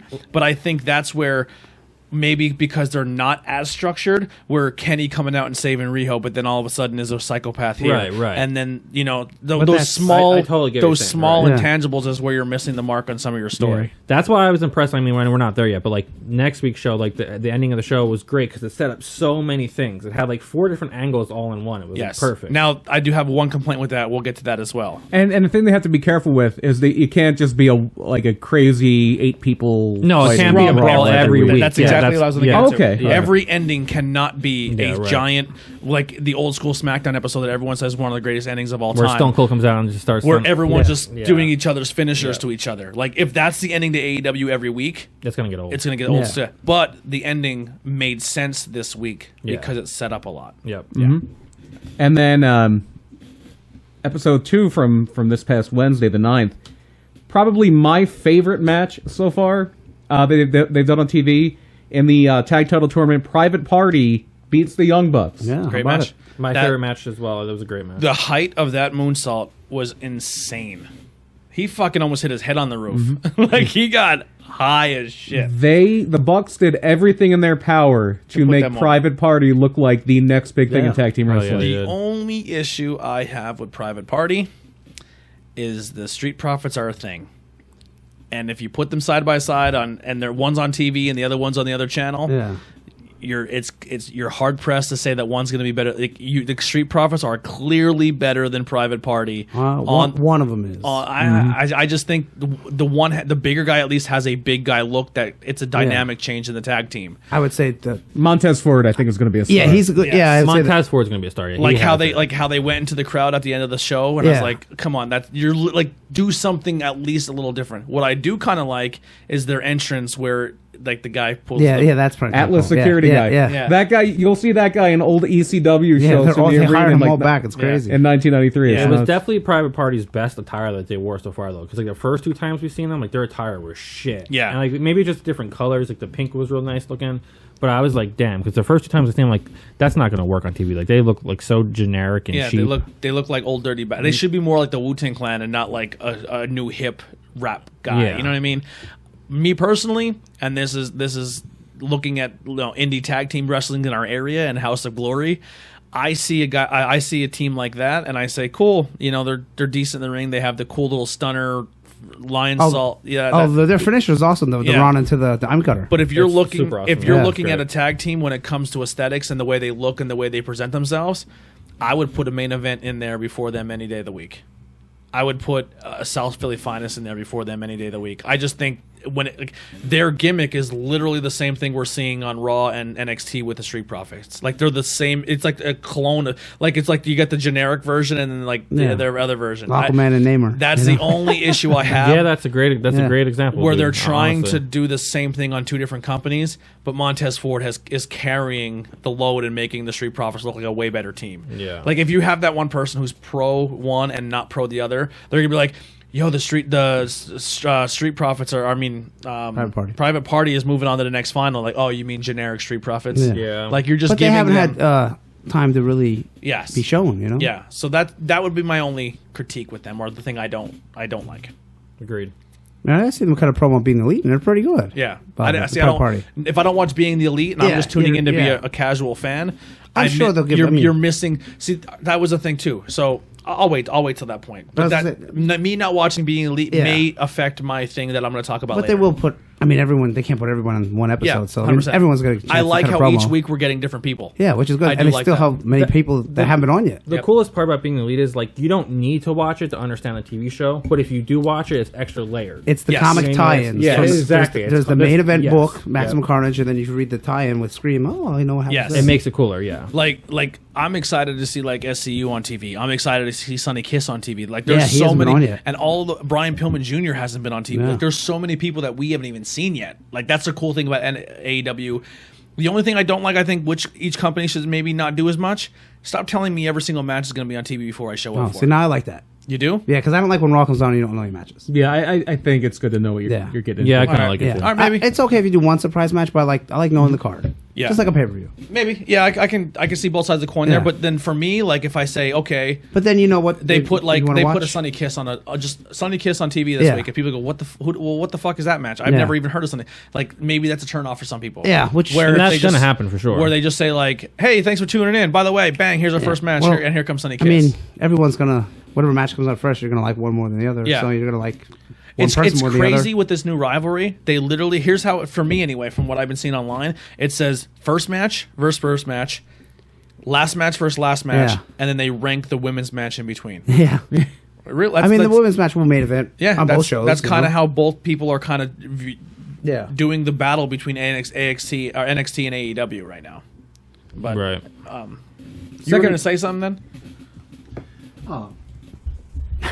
I just want to get him in. Yeah, He's hanging out tonight. I want to get him involved. Talk as No, much like as you want. the only thing I would like ask is like with Street Profits, like what do they typically do? Because I only like see them in like bits and pieces. They're just like your typical nightclub Nightclub. party going nightclub- black guys. Yeah, black. Like it's super stereotypical. Like but, rappers. But, Like, okay. they have a lot more comic relief, and the Yeah. crowd is way more into them. Like they have like all red solo cups, so everyone I parties think the with thing. them. I don't think they'll be on NXT much longer. I think they'll get drafted to Raw or SmackDown. I think so, too. Yeah, because I know that they did the one pay-per-view, and it was like they were just like really They're like the dropping, cutting promos. They're like Yeah. the narrators At to TV. Which is like I like to see them wrestle. I think it's a good you know? move. I think it's a good move for now. like maybe my thing would be for like Private Party if they wanted to really do it, like have like a wad of like fake like hundreds like in the back Make it of their rain. pockets, Yeah. and then like have like the bartender where like the crowd is, and then just like start, you know, like Tyler said, making it rain. That'd be pretty well for everybody to get interactive with it. You know what I mean? And if they're doing drinking beer and then like. With the second show, Jericho dropping shit on television, it was like, wow. JR said Like, shit. Yeah. But I'm just saying though, like And that's another you thing never- too, where it's like old school JR never would be saying shit on TV, like Yeah. you know, unless like Kane was setting something on fire or something crazy, then he'd be like, "Oh my god," he'd freak out. But it's just like I'm waiting for Molinaro to drop an F-bomb by accident. Oh, Holy fucking shit! Mama mia! Johnny Gargano with a fucking super kick. Oh my god! They brought out a gun and they shot him and he still kicked out. What the fuck? The one time they did it is on Raw when they did the thing where Strowman and Lashley went to the stage and Graves goes, "Holy shit!" That was the one time they did it there. They've been saying ass, bitch. which they say that on The Simpsons. Yeah. Vince is like, "Say it, Cole. Say bitch right now. Say ass. Say bitch. You better say Big black ass. Say it right now. This is good shit. Say it." What's our next match? Next match was the #1 contenders match for a shot at Chris Jericho next week, and Darby Allin beat Jimmy Havoc. I'm gonna be honest with you. This match did nothing. This for was me. the weakest Yeah. match of the entire 2 I thought it was episodes. all right. I don't get Jimmy Havoc. Like I said, I do not. Terribly indie. Yeah. Terribly indie. Not just terribly indie. You're taking 2 suicide deathmatch guys guys have the same gimmick, and yeah. you're putting them on TV And a they regular can't- match. and they can't do anything. Yeah, like. Darby's a better wrestler. I think they're cool for pay-per-views because every now and then you can do something kind of crazy on the Yeah. pay-per-view, and that'll scratch that ECW itch. But for them on TV, not so much. And that's what even JR said. JR's like, "Oh, these 2 guys want to prove tonight that they can do more than hardcore wrestle." And it's like, well, they had a shitty match, so I don't think they can. I don't think Jimmy Havoc can have a Yeah. good regular Yeah. wrestling match. Like realistically, do you think Darby Allin is going to hold a candle to Chris Jericho? no, we'll get some cool stuff. And you already have Jericho versus Cody Rhodes in Yeah. the works. Yeah, Like, it'll this is- give him some limelight, which is cool though. And we should mention that because in between those 2 matches, this is just a match listing. Jericho did a promo and he hit it out of the park. Yes. Jericho comes out with his crew and he says their name is the Inner Circle. Yeah, which Interesting it's name. okay. Interesting name. Me personally, I'm not feeling the stable. They feel like guys that would never hang out Yes. in real life. Yeah, 100%. You're telling me that Jake Hager's not going to hang out with Santana and Ortiz? So Jake Hager for me does not do it. He's like, "I don't mean to bring this up, but you guys still have your green cards." Yeah, They're like, yeah, yeah. You know, we're Puerto And Rican. what's his name comes out? Dutch Mantel. And, So we kind of skipped over it in the last week episode. yeah, he comes out at the end. Jake Hager is the you may know him as fucking Jack Swagger. Jack Swagger, or the amazing MMA fighter that they're making him out one to of be. the worst. Even though he's world 3-0 champion. against like 3 dudes who have like been in a gym once, they're like, "Hey, you want to fight in Bellator?" They're like, "Fuck yeah!" Yeah, like I guess. they show up at the Fractal Gym. And Yeah, basically, they're gonna have Josh fight him at the next fucking event. Josh will give him actually a fight compared to the other scrubs they had Yeah. to fight. Josh would fight him for like a 6-pack. For sure. Yeah. But he's been fighting Fucking cans. Jake's big though. Yeah, he's a big he's dude. a big He's a dude. big guy. He's been That's it. He's been fighting cans, and he wasn't even like super impressive. He just ground and pounds people. Like he doesn't. Because he's a good wrestler. He's Yeah. a legitimately good amateur wrestler, but that's it. But he's not. He doesn't have your Brock Lesnar effect. He doesn't have your Bobby Lashley. He doesn't have your fucking. Even Cain Velasquez's fucking doughy ass body. Like I'd be more scared of Kane coming at me than probably. Kane would definitely fuck you up before Jake would. Yeah. So like it didn't do anything for me, and they're trying to put him over as this monster, and I'm just not buying it. And then you come out with this LAX team, and the entire time that one guy's biting his tongue. Yeah. And I was like, are you a crackhead? Like, that's stupid. And then every single time Guevara talks, he has to go, and he's biting his tongue too. I'm like, are we selfie queens? Like, I get you're trying to be a heel and you're trying to annoy me, but it's just every 5 seconds, 2 people have their fucking tongues out the whole time. Yeah, I'm all for Jericho having a stable. I think it's a cool idea because, like, especially like if he's planned ahead and he's like, "All right, I'm joining a company with the elite running it. I'm going to just take over and make my own shit." Yeah. but at least make it make sense. Like you guys are saying, like these guys would never all hang out together. Yeah, Like, it put doesn't Rock make guy. sense. Like Darby Allin would fit If it better was in there. Spears, if it was Sean Spears, and it was like Jack Swagger, Or at least they're like Moxley. all WWE guys. Yeah. Like it makes some sense, but like I don't know. Or even if Jericho's stable was like him, Hager, Moxley, fucking Spears, and because they have to have one over on the other group, because the other group is not just the elite. They have Dustin and MJF. MJF is Yeah. kind of hanging out there. Dustin Rose is hanging out in that group, and then you have fucking Hangman is kind of Well, Hangman's considered a part of the group. Yeah. Like he's considered. So you have but- all these dudes, and then Jericho has 4 dudes. It's Jericho and 4 other dudes, and you're like, these fucking guys look like scrubs. Like, of course the elite's gonna fuck them up, and then every week they get the upper hand, except kind of on this week over the elite.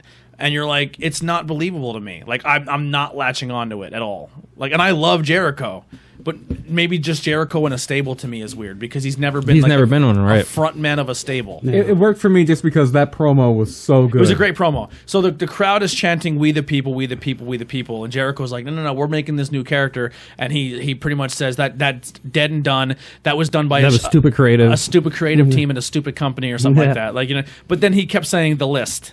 He's on my list. I know, right? That was so contradictory. That did bother me. Yeah. So but the list was over, and well, I guess We the People was a little bit over. 100%. Yeah. I mean, the list was probably something Jericho came up for himself. Yeah. No, Jimmy Jacobs actually came up with that. Oh, yeah. wow. Okay. Jimmy Jacobs came up with that. So it was interesting. And Huss. Yeah. It was interesting. Maybe he was saying the list, and then because he knew I'm giving them a nod for making the list, gonna put and his then I'm thing- going to bury them later. But the inside people would know that, hey, you made the list for me. I'm just doing this. 'Cause Jericho is going on, and the fucking stupid ass Mark. Like I hate using the word Mark, but the people who are like pro AEW hate everything else. Is like Jericho fucking buried them. They're never coming back. Yeah, you know what I mean? Like, listen, dude. They both have respect for each other's company, regardless of what you may think. You know what I mean? Like, and AEW is also not naive. They don't think because they're beating NXT in the ratings that they're beating WWE. They're not even getting half the fucking ratings that SmackDown gets or that Raw. Yeah. You know what I mean? Like We're so not even it's- talking. Yeah, they're not even talking about about the same thing. So it's like, But yeah, so the promo was good. That's the only thing with Jericho stable that I gets would me. have picked different guys. I would Yeah. not. Yeah, I same. think Jack Swagger's useless. He's big, and especially can't like talk. he's trying to be like okay in the intimidating. He's ring. coming out in a polo shirt every time. Yeah, He looks like And he just came from a golf and tournament. then like Jericho says something funny, and he's trying not to laugh, and he's trying to look serious. Like imagine if they would have got Lance Archer from New Japan. I don't know if you ever Yeah, he seen would him. have. Like, that'd have This been big sick. tall guy looks like a rocker, real long hair. Like, oh shit! I seen a lot of people online say like it would have made sense if they would have had Brian Pillman Jr., Teddy Hart, and Davey Boy Smith be with Jericho. Yeah. And I was like, that would have been fucking perfect. That would have been perfect. So and they could still have one little guy, so they could still have right, Sammy. So what I would have done is just because you want the numbers game, right? So if you think for a second here, you want number versus number. So if you put Hangman by himself and you put the Bucks as a tag team, you kind of need to have one up over the Bucks. So you need to put a tag team in that maybe has a third member, so you always have the one up on the team. Best friends. SCU would be an amazing team with Jericho. They're kind of heels, but they would be That with would Jericho. work. But I think they want them to be their Yeah, own. I think they want them Yeah, to do their but own I'm just saying, thing, I'm just trying to build a stable that could make more sense. And then you need I think someone. Best Friends would have been better. if they're all three of them with Jericho. Yeah, you put Jack Swagger or Jack See, Hager. I think they're a comedy act though, so I Yeah, feel like they'd be yeah. too serious. Yeah, Jack Hager with them is fine for me because Jack just- Hager he's is just the- Hangman because you want he's just the Hangman big to beat thug. the big guy. Like, Yeah. oh, he's the big monster, and Hangman beats him to get his monster push. You need someone for Cody. That's where your Sean Spears would step in. But I understand maybe why you want Sean Spears by himself and not be a thing. But it doesn't help to put him with Jericho, so I would put him in that stable. But then you have maybe the one odd man. So you have, I'm just saying, you throw somebody else in there, and then all of a sudden Marty Scurll shows up. Yeah. And you're like, holy shit, where does Scurll go? And you were kind of saying this. Yeah. And One Scurll, month. 1 month. And Scurll says, fuck you guys, you left me for dead in Ring of Honor. Now I'm on Jericho's yeah, team. which I think will happen. Yeah. And then they can get rid of somebody if they need Yeah. to. But the stable as of right now, it just doesn't do it for me. I think Marty would fit better, and Marty PCO Brody King would fit better with Jericho. Oh, It's just yeah. Villain Enterprise with Jericho. And it just Way better. seems, knowing how Cody thinks, especially, they want to war games. Yeah. They want yeah, to they're work gonna have a things Oh, out. war. Cody publicly said that he wishes that like WWE didn't trademark it because he would have loved to have war games. Yeah, they're He would've still, loved they're still it. gonna You know what I have mean? it probably, Yeah. but just call it something. That'd be called different. something else. And Yeah. it'll be Elite versus Inner Circle. I do because last year I was so shocked to see that MLW had the war games. They literally called it war games like before WWE Yeah. had the first one like on pay per view, and then this year they did it, and it literally was just one. It was just one. They were just in a fucking cage with weapons everywhere, and they were trying to make it feel like war games. Like people come out every 5-minute intervals, and it just was stupid. Like it was not the same. You can't just do it one ring, Yeah. one cage. Yeah. It doesn't work. With 10 people. Yeah, it was too. It didn't work. Yeah. And I hope if they do that, they get JJ Dillon to take the coin tosser. in the Yeah, that'd be circle. awesome. I'm sure that they man can. is the best coin toss guy ever. He's His never team always lost. won. They always won. I wonder why. So what else we got? After that, we had the women's tag match: Britt Baker and Rio against Yeah, that B was Priestley and stinker. Emi Sakura. Yeah, He was all right. The Queen Girl does nothing for me. I like her, but she's not. I don't know if she's full time. Listen, if she was in, I'm just saying, if somebody in NXT came out like thing and did the ayo, that crowd would have fucking went. They don't even care. She's trying. So the only other person that was doing the AO back to her was her tag team partner, Yeah. and she didn't even make sense. That looked like she should have been her partner. Because she's evil Tony Storm. Yeah, Yeah, it really didn't make sense. it was hard. That kind of just threw 4 girls together. And for that. The only thing that match did is show, hey everyone, Britt Baker's actually kind of decent in the ring. Yeah. That's all that match did. And that's what I was just gonna say. Like, it seems like even though Rio's the champion, it seems like Britt Baker is the person that they're going to make the star of the, you know, 100%. It's just like their Charlotte. But I just don't like, and that's maybe scary. it's just me. 'cause It's just like, because, you know, maybe I'm just biased because I'm just not a huge fan of hers, but like, I just don't see it in her. I don't see her as like this big star. I just the don't see women's her- division of NXT or AEW does nothing for me. Yeah, it doesn't do anything for me either. Nothing for me. They had in Dark. It was a match. It was Britt and who was it? Oh, I heard it was Somebody bad. Yeah, I it heard was real bad. match. Versus Penelope Ford and Oh, it was a Bea tag, Priestley. right? Yeah. Penelope Ford looks great, but you can't wrestle. Who are the two girls that legit got into a fight backstage? It was Bea Priestley. That was and- Britt Baker and Brie was it? Priestley. Yeah. Yep. Was The it two Britt? I girls thought it was. that were in that match. They were in that match, yeah. No, I don't think it was Britt. It was the. Oh, I forgot Oh her no, name. not. Oh no, Blondie. you guys are talking The about blondie. the blondie, yeah, During Sadie All Out. Gibbs. Yeah. Sadie Oh Gibbs. yeah, she tried to fight Brie Priestley. She's not on the yeah. roster. Oh, what's the girl with one name? She was in Impact.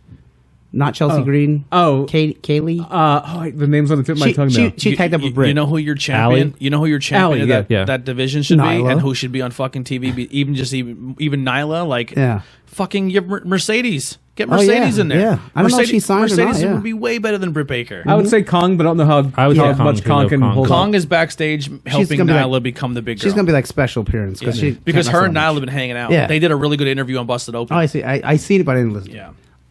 Yeah, there's better wrestlers, and they're gonna get better. And people women thought wrestlers. Nyla's backstage thing where she lost and threw a temper tantrum. They thought that was legit. Like you're fucking stupid. Like I can't. Sometimes I hate wrestling. And a fans. random thing though, because I know nobody else here probably watches it. Anybody watch Total Divas at all? No. That's one of my guilty pleasures. I love that show. Heidi But started watching season 1 and 2, and I watched it with her. it's so Can't funny stand because like I thought like, you know, because every year it's pretty much the same shit, but this year like they're really leaning to the fact that like Nia Jax in real life is also a bitch. Like she just really doesn't give a shit. Really? Yeah. Like she. Just, I think she walks into the locker room and goes, "I'm part of the Samoan family. Suck my dick." Dude, that's exactly how she acts, man. Yeah. She literally in the first episode this year just straight up told Carmella that she's a shitty wrestler, that she's afraid of contact, and that she brings women's wrestling back like 20 years. How bad Carmella? she is. Yeah. She I told think her Carmella's better than Nia And Jax. Carmella literally was like, "I can't believe you have the balls to say this." Like why are you saying this to me? Like, what's wrong with you? Yeah. And Natty's like, "Nia, you got to be like nicer with people." And Nia's like, "No, I don't. I can say whatever I want. Like no one's gonna say anything to me." And I was like, "Damn, okay." all the beers to the right. Yeah, Nia's big, but she's not good. And Carmella, I think, got better than Nia. Yeah, I think Carmella's really, really good. The only She's a second generation wrestler in her own right. Yeah. Yeah. I think Carmella's good. I think Nyla is a decent big girl.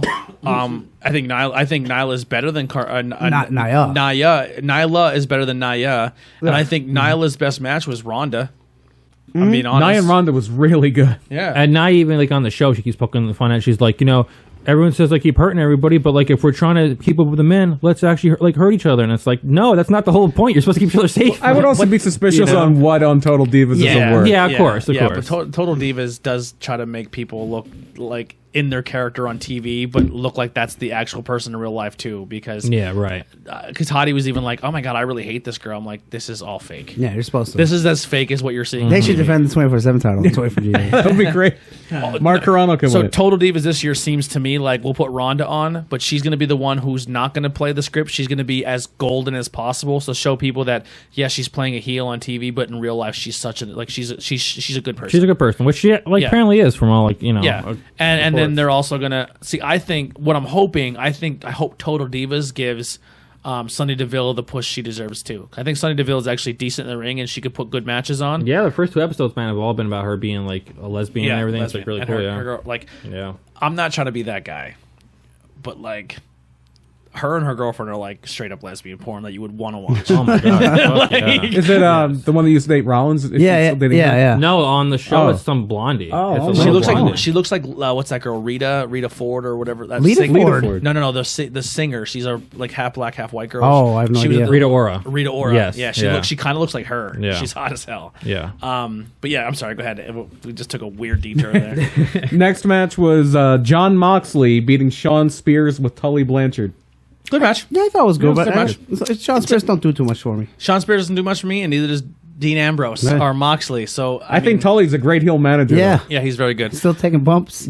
Yeah, I mean the match was good. It didn't do anything for me just because I feel like once you've seen Moxley in a ring, it's the same guy. Even though I will say this, he looked really good in New Japan. He had a completely different style. He'll be wrestling on the show coming up like Sunday, Mondays, wrestling Juice for the U.S. title. Like when I seen him wrestle in New Japan, I was like, holy shit, he changed his game up. And then I seen him wrestle Sean Spears, and they're both WWE bred guys. Yeah. And it was a WWE I don't match. think he can do so much with Sean Spears. So if he was and Moxley's coming off a staph infection. Yeah. So maybe he eased into it. Yeah. But it just... You'll see what he's made of at the pay-per-view when he wrestles Kenny. Yeah. You'll see what he's So- made Yeah, because if he's gonna have to keep up, you know what I mean. Kenny's gonna Because push it. when they canceled that match and replaced it with Pac, I was like, oh, we're actually going to get a good match. a now. better match. Yeah, a better match. But the thing with Spears is, I really don't understand what the whole point was. Because when he came into the company, the reason he was mad at Cody and he was like pissed off and turned heel was because Cody, when they had a backstage thing where they signed him, and Cody's like, oh, he's going to be a good hand for the company. Like, he can have a good match for anybody. Like, he won't be a star, but he could be like a good guy to have around. And then he's like, no, I'm a star. But you book him to lose every goddamn match. So he's not a star. So he's not a star. So so Cody was right. He's a good hand. Yeah. He's not even that, really. Yeah. I wouldn't have hired him. I wouldn't have either. What do we got next? The main event, the Inner Circle, Jericho and Guevara defeats Adam Page and Dustin Rhodes. Match was okay at best. Yeah. See, this is why if you watch Being Elite, this match makes sense. Because if you don't watch Being Elite, it's like, why the hell is Dustin and Hangman being a team? It makes no sense. But they set it up in a backstage thing where Dustin was like, hey man, listen, I'm not even a part of Elite, and I was out there fighting for those guys. Where the hell were you? Like, why were you back here? For the first episode. Yeah, Hangman Hangman was like, oh, I'm sorry, like I lost the Pac and I lost to Jericho, and I'm like in my head I keep losing, like I almost was a champion, and he's like, but I'm gonna make it up to you, like me and you were gonna like beat their ass or whatever. So like it made sense, but they didn't tell you any of that on TV, so it was just like, oh okay, like They might have them tag up more. I could see. Yeah, they were really gushing over them, looking like old school tag teams and stuff. So, and jumping back real quick, because again, this is just like results of matches. After the Omega or the Moxley match, you have Kenny Omega come out with a barbed wire bat. Yeah, and that was actually my favorite part of the episode. That was great. Yeah. So here's one thing I want to pull up with Dustin. Everyone was pissed because he was stuck in a Gold Dust character and he was stuck in the face paint, and they wanted him to be Dustin Rhodes again. The half face paint, half not face paint. I feel if you're going to be in a new company, new beginning, do it at first because that's what gets people. But take the face paint off. I think he might be a little self-conscious of how old he looks. Yeah, I don't even know if it's that. I think that he's tried to be. He's tried to be without the face paint and just be Dustin in WCW, and like he never worked. Yeah. So I feel like he thinks like people know me as Goldust. Least like I don't know. I don't think it's. I kind of imagine him being I look old. Like I don't think he's superficial. He's in movies and shit. I would like to see him take his own direction and not do the half and half. And I know there's symbolic reasons for the half and half because his dad never liked it and he made it work without his dad's permission. Right. So there's a whole because the Rhodes kids are just like, I'll prove you wrong. Like even to this day, they're like, of course, you know what I mean? Like we love our dad, but we're just always trying to prove him wrong. That's why the Cody and Dustin feud in the whole match was so great because everything was true. Like Dustin got treated differently than Cody got treated because Cody was the young son and Dusty was around. But then he's always saying he's the nightmare, not the dream, because he wants to rebel against his dad. But you were the golden kid. Like it doesn't. There's some things that just don't make sense. But did you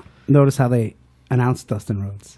They announce him with his old WCW, so they go, well, they call him the natural, Dustin Rhodes. Like, that's awesome. And they were doing the natural a lot. Like, he's been a natural ever since. Now he's the natural again, which is cool, but like, the natural in WCW just wore plain gear and kind of sucked anyway. I also noticed... that was cool. I did, well, they call him the natural. Like, he sings the song. I also noticed that Justin Roberts gave John Moxley the old John Cena. Yeah! Oh, yeah. Moxley! Going back, though, and talking about that thing, like...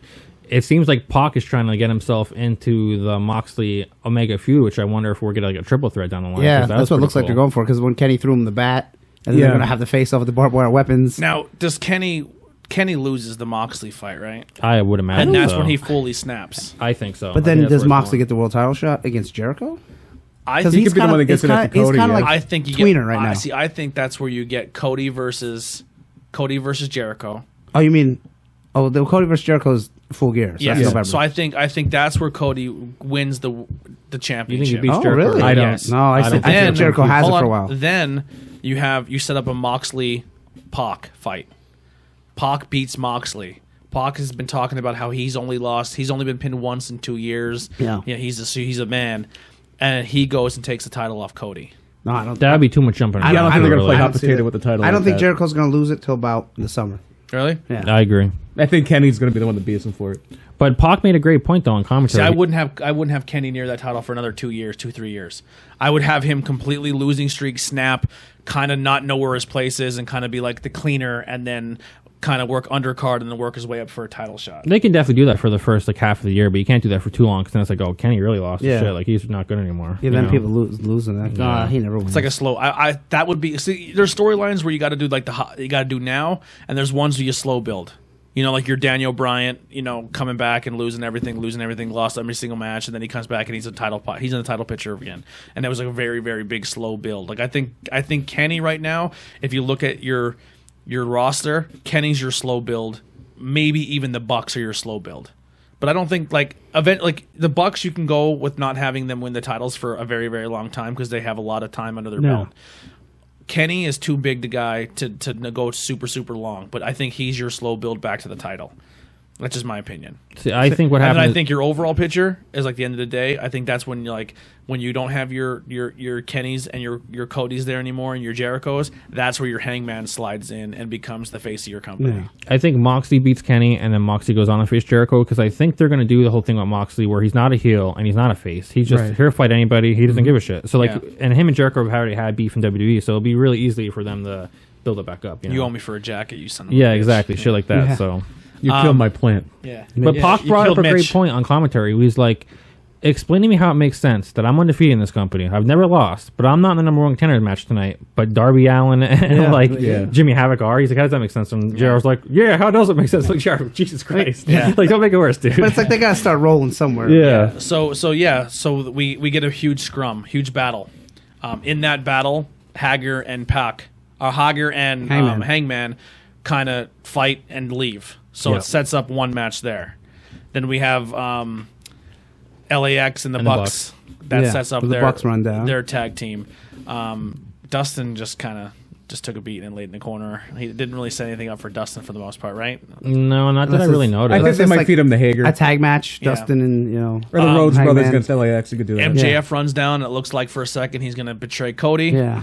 And he doesn't. And that was great. Yeah, that was great. I'm so Everyone glad good they're on holding that. off on that because I was like, this is way too soon. If you They were could do turn. that. That's how Cody doesn't win the title. It's like DIY. Like you're just waiting for Ciampa to turn. You didn't know what was going to happen, but you knew it was going to happen. Yeah. See, I wouldn't even do it that, but they could do that. That'd be a really easy thing. But I would have it where Cody finally does win the belt, like in a year or two, then MJF turns on that night. As soon as Cody wins the belt, MJF's like, screw this. Like now when Cody I'm going wins the after belt, it. that's MJF gets his world title shot beating Cody for it. Yeah, something like that. I do like how Cody doesn't have to come out with Brandy every 30 seconds. The lights off Cody thing was kind of stupid. I didn't understand. I thought a new character was going on. Yeah, that was silly. They just did it, I guess, to be like, That's oh, going to like, be the thing. I like the lights off thing. Tony Khan's big on that because ECW did that all the time. Yeah. And then Darby Allin comes out on the skateboard, hits Jericho, and then we get Moxley and Kenny. And Kenny he's kind of hiding the bat, and then he's holding the broom, and then he throws the bat down. No, that was after the match. Yeah. So I'm just saying we're just backtracking that. So I mean, AEW has set up now a bunch of matches, for the future. Yeah. Darby Allin apparently missed his cue though, because if you heard Jericho's going, "Send him now, send him now!" Like he was screaming the thing, and then all of a sudden here comes Darby. I was like, Jesus Christ! You guys can talk a little about that finish at the P quick. Okay, go ahead. Do you want to just move over to NXT now? I think we. Unless you guys more to talk I about like that finish because all the matches want it's the set rest of up. Yeah, That's yeah. what I said to my friend now. They just set up so many matches, like Jericho, Cody, and Jericho Darby, because they got to that. Definitely, He yeah. got it defended a couple times before. I think it's especially good just because you're in week 2. You need to have stuff set up. Yeah. And like You're we're saying, establishing like we're things. saying with the slow burn, that's the slow burn thing they need to do is the MJF turn. That should be their slow burn. It takes like a good year, maybe a year and a half. Really build up that him and Cody are close. So when MJF does stab him in the back, it's like I was just using it the whole time. You Like, finally think he's not going to. exactly. Yep. Yeah, you want to make it so it's unexpected, where everybody and their mother is just like, okay, now's the time. Yeah. Because everybody expected he was going to turn on him in the Shawn Spears match. Everyone's like, oh, he's in his corner. Here we go. And he doesn't. And I was like, damn, this is early. Like, but it's coming. We all know Oh it's yeah, it's coming. And the trip there is going to be the fun part. I thought the second AEW show was better than the first. Agreed. Yeah, totally. And that Jericho promo was like the catalyst of that. And the Young Bucks match is really good. Yeah. it just made it so clear to me, man, that like no matter who NXT has on at the same time as AEW, if Jericho's on TV, I don't give a shit what's going on in NXT at all. Like I will not ever change the channel if Jericho's on. Yeah, he's the star. Yeah, he's the he star. might be the big unless you're talking like Okada or somebody like that. he might be the number one star in American wrestling. He, right now. he honestly might be.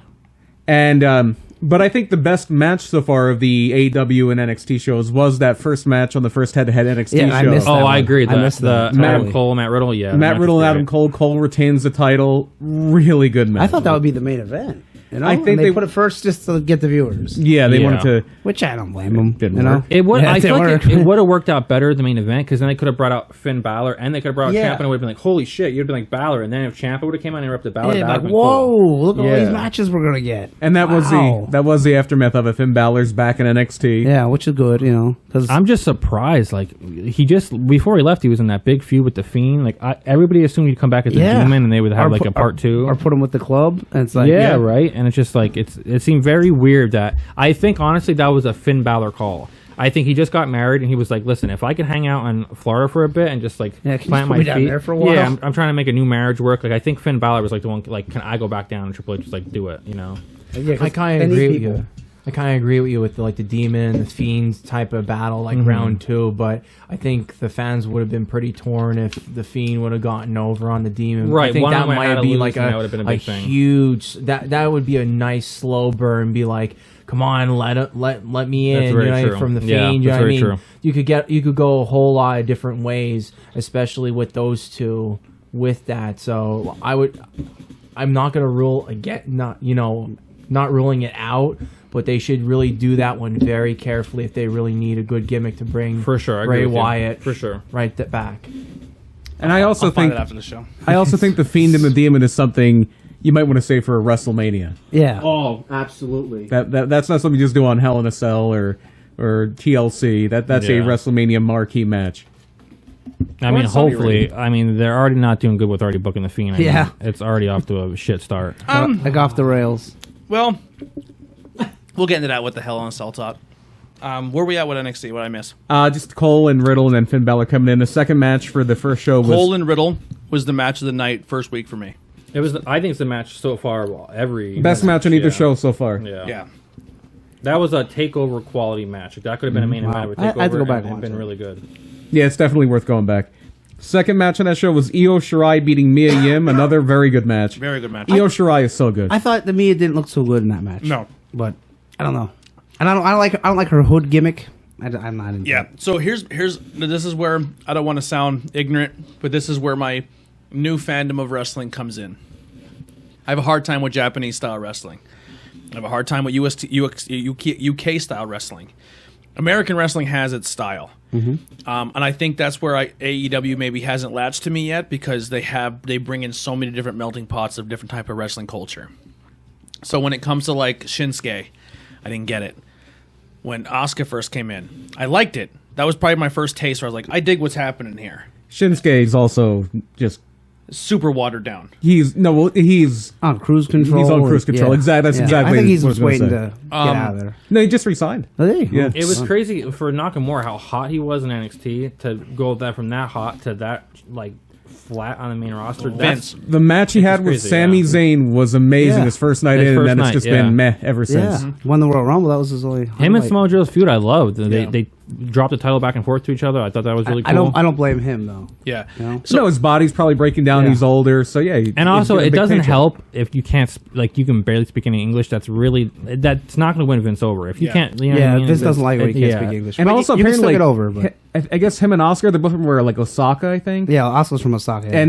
And from what I understand, like that area of Japan is like even Japanese people are like that's a weird accent. yeah, they have. It's kind of like how Spanish had to have different dialects. Yeah. right. But Io Shirai is like the first Japanese cultured superstar that has literally been like eye opening for me since her heel turn. The whole like Nikki Cross tries to do that whole crazy thing and it comes off to me stupid. Like she still comes out and goes and she Yeah. runs around like a kid on Ritalin and it's stupid to me. Io Shirai comes out and does it and you're like, this bitch is actually kind of crazy. You know what I Yeah. mean? Like I buy into it. I really, really like it. And she's good in the ring. It's just funny with her, man, because like, we all know my preference is probably like not Asian girls, but Io when she was a face, I was never like, oh, she's sexy. But when she turned heel, I was like, damn, this bitch is sexy. I always like liked it was her. weird. I always You like put Yeah. the darker hair and they'll give her some Yeah. emo makeup. Yeah. Yeah, I don't judge. I like them all. I'm not really a white girl fan, but that's just me. Who am I to say? I have the Asian wife. I'm the Luke Gallows of the group, the hot Asian wife. No, I'm Carl. Carl Anderson, the Carl Anderson hot Asian wife. Even though I'm an ugly fuck, give Ben his due. Ben loves it. Yeah. So I thought that match was fantastic. Yeah, I thought that match trumped AEW's women match, and I liked AEW's women match. Yeah, but I liked that one more. By the way, Tony, we're giving Tom Kessler like royalties for every time we say ugly fuck on when I get any podcast. He wants it on a T-shirt so bad, Ben does. But I'll probably, if you get that, I'll probably buy that T-shirt. That's the ugly fuck shirt. Yeah. I don't want a picture of you. I want a picture of Tom Kessler. Like, I just needed the backstory. Like, did he call you an ugly fuck? Or so they go to the Fractal gym and they meet this guy and he's really exuberant. So let me tell him the story. I tell a lot better. It's right to the source. So I told this Tom Kessler cat, hey, we do podcasts with Tony Blackwell. You already said his name and you didn't know his name for like 4 weeks. Well, we didn't know. I didn't know his name. We didn't know his name. I always know him by face. I said, oh, we do podcasts with Tony Blackwell. So the one day we were doing some stuff, and he's like, yo, he's like, are you having a podcast? And it's like, how's it going? I go, we're doing a podcast tonight. He goes, Tony Blackwell. I go, yeah. He starts to scoff. He's like scoffing and like laughing. He goes, that ugly fuck. And I go, it gets better. What? He goes, he has that hot wife of his. It's like, oh, she's beautiful. She's beautiful. He must have a dick so long it hits his ankles, and he tucks it in a sock. That's how long of a dick he has, and it's like he just kept gushing over, like bashing. Tony. I must have a huge dick because my wife is so hot. Are pleasing Heidi, yeah. Spoiler alert: I don't have a big dick. And listen, I'm not saying that. And I'm broke. I'm not agreeing with him that you're an ugly fuck, but I will say when you and this is gonna sound wrong, but when you guys do unboxing videos together, I'm like, Heidi's way better looking than Tony. I don't know what's going on. Well, I have the same thing going on. Like, my girlfriend's way better looking than me, so it's fine. But But ever since then, we told Tony when he was doing his Skook Stock stuff, and he was in like a little like rough patch. And I was stressed. Stressful. I was stressed. And Ben's idea of pulling me out of my stress was telling me some stranger from the gym. Wants to fuck your wife. That wants to fuck my wife. That's great, dude. And he's like, "Oh man, I'm getting hit on all the corners." And I'm like, who is this person? And they're like, we don't know. I was like, did you get his name? No. And then but he wants to fuck your wife and he thinks you're ugly. But I have a big dick. He's a short guy with a big fat stomach. Yeah. And the funny thing is, he's a super, super nice guy. I've known him for a very long time. I know his whole family. But it's weird because that conversation never happened ever before. Until like recently, but I used to coach soccer with him. Like I coached his kids in soccer.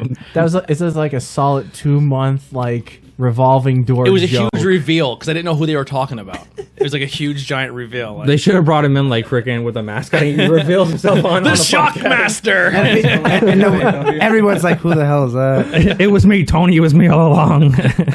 God damn it! But yeah, I completely lost where you were. But I'd like to add one more comment. I think Asuka's hot. Okay, yeah. She's 41 years old. She's ridiculous. She's 41. Holy shit. I don't think she's that old. She's like in her 40s, I think. I think last time we checked, Andy and I looked it up the one time. I don't know if she's that. I was going to say, if she's 41, she looks she's straight like either 41. 38 or 41. I'm not sure, but she's cute, and then sometimes I look at Kyrie, and I'm like, Kyrie's more cute, and then sometimes I look at Io, I'm like, no, she is. I think Io is definitely out of the three for sure. And I don't know. I'm back and forth. I think Asuka, just for how she is, like how built she is and all, she's sexy. She's just a beautiful woman. 38. Okay, 38. She's close getting enough. there for her. And she doesn't have like the 6-pack abs either. No, she looks natural. No, I like her. Her teeth aren't sparkling white. She kind of she looks like a normal human. Yeah. I don't know, when she bites the corner of the mask, gets me every time. All right, but where are we, Brian? Okay, go Bring us back home here. By the way, she has a gaming channel now on YouTube. It's Kana-chan Gaming. Yeah, she has a bunch TV. of wacky videos, and she looks super cute in all of them. Yeah, she's adorable. If I can have a multiple wife relationship, Asuka would be the choice. Asuka and Ember Moon.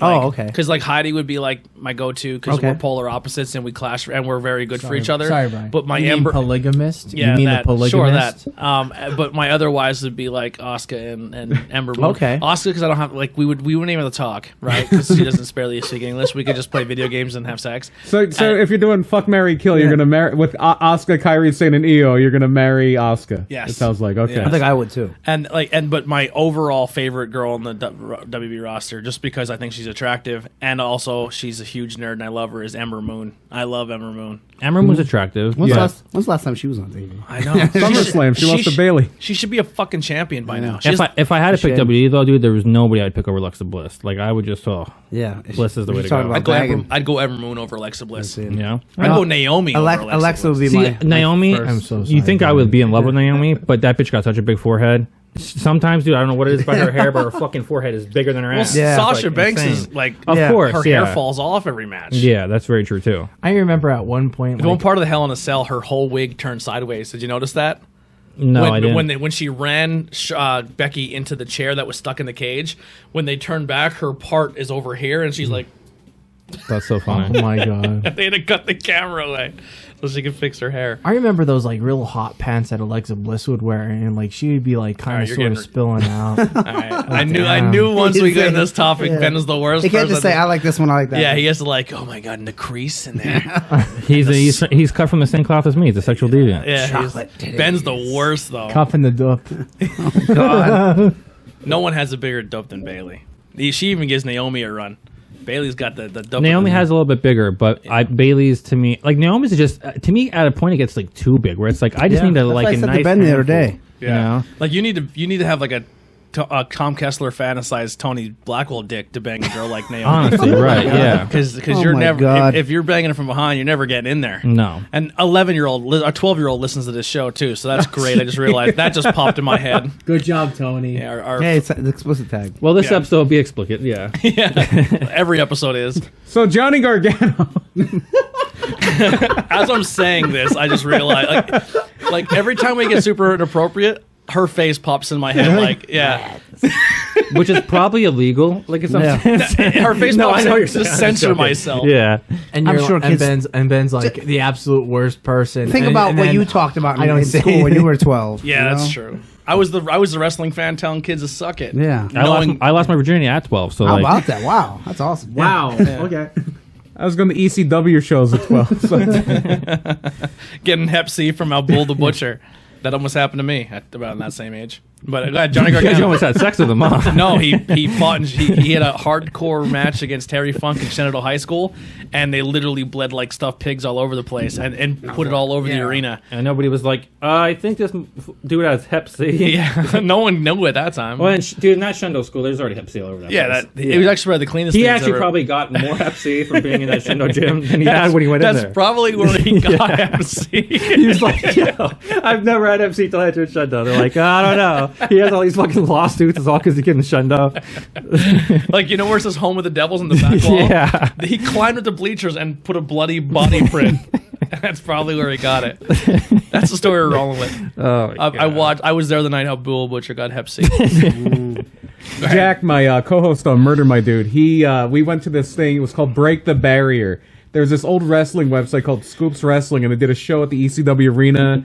And they had like CZW people there. Mike Quackenbush was there. Lou Thez was there. I met Lou Thez. Who's who of indie wrestling? Yeah, it was like They had like they got a bunch of indie feds that all put one match on the show. That was like, and then they did like a big battle royal at the end. And Abdullah was there, and he wound up getting involved in like he was doing pictures beforehand. And my buddy Jack got a picture with Abdullah the Butcher. So he's just okay. We're gonna stand here and take a picture. Abdullah grabs him by the back of the head, pulls him back. Plastic fork in the mouth. He stabbed his lip with a plastic fork. Jack should go get tested. Oh my god. Definitely you can sue nowadays. But Independent Wrestling TV, which was Power TV, they did a Break the Barrier. Oh, did they? Yeah, like 2 years ago, I think it was. Yeah, this was in 1999. Yeah, so they brought that back because I guess I get so many random friend requests and I look at like mutual friends, and it's all like the PPW roster. Really? Yeah, that's great. I don't even know if they're real people. Yeah, I don't know. Who knows? Anyway, Johnny Gargano wrestled somebody. He wrestled shane Thorne from the mighty Don't Kneel T169 TM61. Yeah. 61 is the country code for Australia. Yeah, I think so. Yeah, I'm trying to remember this match. It was Gargano won. They did moves. Yeah, but it wasn't nothing to. Gargano's hurting, so he's not really wrestling a whole lot. Yeah. Okay. I'm honestly, I don't remember this match. And then right after that was the NXT Women's title. Shayna Baszler beat Candice LeRae. Good match. Yeah. Very good match. I'm very high on Shayna Baszler. I want Candice to win the title. Yeah, me too. I want somebody else to win the title. Actually, yeah. I think Baszler is top 5, maybe top 3 best women on the planet wrestling right now. She has such an aura about her that nobody else really has. Coming from someone who's a mixed martial arts fan, and then she was my introduction back into pro wrestling for the most part. Like she was the first person I watched, and I was like, "Oh, her shit looks believable." Like where you watch like a guy get put in a sharpshooter, you're like, no one would ever give their legs up like that. Where Shayna Baszler goes out and throws a submission on someone, you're like, oh, they would be dead right now, and then they normally are at the end of the match. Like she's the best person for your crossover audience.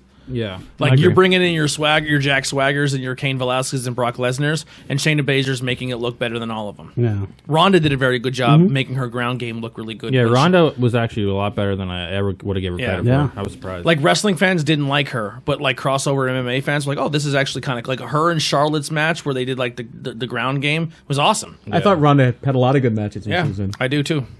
But I'm sorry, guys. But yeah, great match with Baszler. And liked it a lot, yeah. And then the next match, unfortunately, most of this match was on a commercial break. Pete Dunne beat Danny Burch. Okay. Oh, I don't think I've seen any of it, actually. Yeah, you didn't, like, because they were doing a whole thing where they would show matches during the commercials. It was a 7-minute match. A good half of it, at least, was in a commercial. Danny Burch, Oney Lorcan, they need a gimmick. Yeah. Because they're good wrestlers, but we look at them and like... Well, this match was only there for one reason, and we'll get into that right now. What happened at the end of that match? Oh, yeah, there was an attack. Priest, Damian Priest. Now, I don't know who Damian Priest is. Punishment Ring of Honor. He talks like this, said he's not very good. Yeah. His look is amazing. Yeah. But like he literally looks like he's trying to be Andy Header. He's doing the arrow. Well, you know, he looks like Shayna's older brother. Yeah. It's like Shane and Baron Corbin had a baby. Yeah, he shot that arrow and left the screen. I'm like, that's new. He didn't do that before. Yeah. I'm like, that's cool. He has a great look. Let's see what he looks like in the ring. In ROH, I didn't see nothing special. He I was even wasn't a big TV fan champion. of I was him like, either. why is he TV champion? And for this upcoming week, for the 16th, one of the big matches they're pushing is next week on NXT. They're doing Pete Dunne and Damian Priest. right. They're doing another rematch with Keith Lee and Dijakovic. Tell you what, Keith Lee, from the day he showed up at NXT to the last promo he cut where he's in the gym, he lost a lot of weight, man. He's starting to shred up. Good, man. He's keeping his size, but he's tightening. I don't want him to be like real lean. No, he's not leaning up, but he's tightening it up. Like where he had the belly before, he's turning that into some abs. But he's keeping his frame, which I don't know how they fucking do that. Like, it's crazy to me. But yeah. Then the main event of show number 1 was for the tag titles. The Undisputed Era, Fish and O'Reilly, successfully defend over the Street Profits. Good match. Very good match. A little long. Yeah, that's what I The thought. heat was really long. Yeah. AEW was done and went for like 15 more minutes. Well, maybe 14. And then so the thing that I like about what they're doing now at the Undisputed Era is they're a heel stable, but they don't have to come out and help each other. Yeah, but Roddy did come out. They did come out and help for the tag team. They did, but for the most part, they don't have to do. Cole won on his own. Yeah, they're out there for them. Except like even I've watched Undisputed Era win tag matches against good tag teams and go over clean. Yeah, like so they are legit. They're not just like your chicken shit heels. Yeah, like 4 horsemen. You know. Yeah. And then 100%. No. At the very end, the big thing is Adam Cole's up on the stage celebrating, and out comes the guy who never lost the belt. Ciampa. Yeah. Tommaso Ciampa's out. Yeah, Ciampa. Yeah, awesome ending. Yeah, it was cool to see him. I thought the Ciampa greater than Swagger, but then again, Swagger for sure. Yeah, For sure. Yeah. Even though it was him coming back. Yeah. You So know, I- not a new debut. I thought both shows were fantastic. I thought they were both amazing shows. If I had to say who won, besides us as the fans, I would give the nod to NXT Week 1. Week 1, I thought NXT was a better show. Yeah. So I didn't see all the matches in NXT, so I really can't Yeah. pick one for week 1. All right, Week 2 NXT. Week 2, we opened with Lio Rush winning the new NXT Good match. Cruiserweight title. So I have seen over zero of Drew this, Gulak. obviously, Great match. because I have no It access. was very good. It was a good match, but I just maybe I just got spoiled because 205 Live was so good every week. Like they had so many great matches, but it was good. My Hulu login. Oh, for live. Yeah, but we can't watch it at the same time though. We'll try. All right. And it was. I thought it was very good. I'm a big Gulak fan, though. I like Gulak quite a bit. I'm a big Drew Gulak fan too. And then following that match, we have Rhea Ripley just squashing Aaliyah. Yeah. And you were talking about you want to. Aaliyah's not very good. You were talking about. I don't think I think she's a great look, and I don't think she did terrible in the ring. But the match was exactly what it was supposed to be. Yeah, she's not a great wrestler, but she has a good I've look. seen her I like in her other a lot. matches, and like it's like she's new. She's okay. younger. But hey, yeah. she's there to learn. And you were Rhea talking, Ripley's ready to win the world title. Yeah, you were talking earlier about you wanted. I can't think of her name. Candice to win to beat Shayna. I want Rhea Ripley to beat Shayna. I think Rhea Ripley has something that she has a presence that not many women have. Is she hot? I think she's a good looking. I think she just looks like Pete Dunne. I think they look like their brother and Yeah, sister. the metal is too much for me. I like the metal. I like it, but it'd be too much for me to date her. Yeah. I'm not gonna lie. She has a good, I was gonna say different ass. look, and I like it. Yeah, I dig her. I like her I dig her a lot. I like her. When Honestly, she first came out, she was volleyball girl, and she had real long hair, and it's like, wow, what a my difference. next T-shirt I buy is probably going to be a Rhea Really? Ripley TV shirt. Yeah, The only problem with the NXT T-shirts is it's like logo. That's it. they're super They're generic. kinda looking. lame. Yeah. There's indie shirts that are better than their shirts. There it is. Yes. I'm glad that she's away from Tony Storm though, because like compared Yeah. to her, like she's way hotter than she is. Like Tony Storm's way hotter. Yeah. Oh my god. Storm's- Tony's coming though. Tony's She's gonna teeth be on. are a little weird to me. Her buck teeth. Does she have buck teeth? Hey, here comes Ben's butt comment. Like oh yeah, yeah. But I don't think you ever seen her when she used to do her butt move. Really? Yeah, when she takes her head and she'd like ass him in the face, then she do their one, then she do the Rick Rude thing, and then ass. Talk But- about oh. cupping the dup. But Ben, do you know my. who just got signed to NXT? Oh god. Scarlett Bordeaux Oh god. from PPW, who you almost had a heart attack for. Oh, I'm gonna. She die. came out the curtain and Ben was I'm like, gonna die. I think Ben dry heaved in his pants. Fainted. Don't forget, 12-year-old. At this point, she was sitting. She was sitting 4 people away from you, and you couldn't even contain yourself. You're like, guys, do you see that? I'm like, yeah, Ben, we see it. We're in the nosebleed, and she's the biggest ass in the room. It's like a fucking spotlight It was without crazy. even any light. I don't even care that she sucks at wrestling. She's such awesome to look at. For sure. Yeah, and she knows that, and she knows. Of course, yeah. She has to lean It's into a that. good gimmick for her. Yeah. It really is a All good right, gimmick. give him his mic so we can get to the next match. And then the next match, very short match. Cameron Grimes beat Boa in 9 seconds. Oh, Trevor Lee. yeah. Who'd he beat? Boa. Oh, I have no idea who that is. Yeah, they're doing this whole thing where he comes out and squashes people, and then they set up a Killian Dame. I'm not real familiar with Trevor Lee. Yeah. Trevor Lee, What's he- I am really. TNA? I know him a lot because of PWG. He was like really big over there. So he's a really good wrestler, but like I do not like his character in NXT. Is just so weird. Like it's like I don't know. He wears. I think if he wore pants, it would be Top it- hat. Yeah, that's just- what I was it's thinking. just weird. Top I don't hat know. carny Yeah, it doesn't guy. work. Like. And by the way, Boa's one of the guys from China that came over. Oh, okay. And who came out afterward and beat up Boa too? Didn't somebody come out? Killian Dame. Yeah, it was a Killian Dane. Like, Yeah. are they going to team? Are they going to be a tag team? No, they Dane want to and- fight each other. They're going He- to fight. I think he wants to fight. He wants to fight him because he keeps squashing everybody. I'm not too big on the Killian Dane. No. No, me neither. I don't understand why he gets luxury going back to NXT to have another try by Eric Young. Like, screw off. Like, you're stuck on the main roster, not even being on TV, not doing shit. Like, Yeah. Then after that, we had was supposed to be Breezango against I don't know their name now in NXT, but 3.0. Oh yeah, I don't know. Oh, their and name. Breezango had an awesome new entrance. I liked it. The construction construction workers. workers, Oh, really? And then we were talking about before. Beth Phoenix probably made that whole segment even more Hilarious. interesting. Yeah, it was so fun. Where she's like, "Oh my god, I was backstage talking to them, and their new thing is they're construction workers. They were giving me tips on how to clean my pipes and how to clean my pipe." She said something before that about They're getting rammed or besides their something. hammers. Yeah, she was showing me this. She was showing me that they had really big hammers, and they were saying how they can help me clean my pipes if I ever needed help. It'll be Edge versus Breezango then. Fashion Police. And everyone, the whole commentary team was losing it. And she played it perfectly, like she was played naive. straight-faced, yeah, yeah, it it was was great. so good, and it just makes, dude. If you don't like the Fashion Police, I don't know what's wrong with you. I just think they're funny. They're both good in the ring. They both have great looks. They're funny. I think they're okay in the ring. They're Yeah. funny. They're good for what they are, which is like a comedy act. But I'm not into their feud with Forgotten Sons at all. It does nothing for The them. Forgotten yeah. Sons in general do nothing Yeah, for same it. here. Yeah, the Yeah. Forgotten Sons did Fire nothing them for me. all. Fire the Forgotten Sons. Just get rid Yeah, of them. they did nothing for me as well. Because here's the thing: you're saying like these are the Forgotten Guns. They're like military guys who come back and they're forgotten. And I was like, then why the fuck are they heels? Like if they're like military Marine dudes, they should be the biggest fucking baby faces on your planet. You know what I mean? Like I don't get it.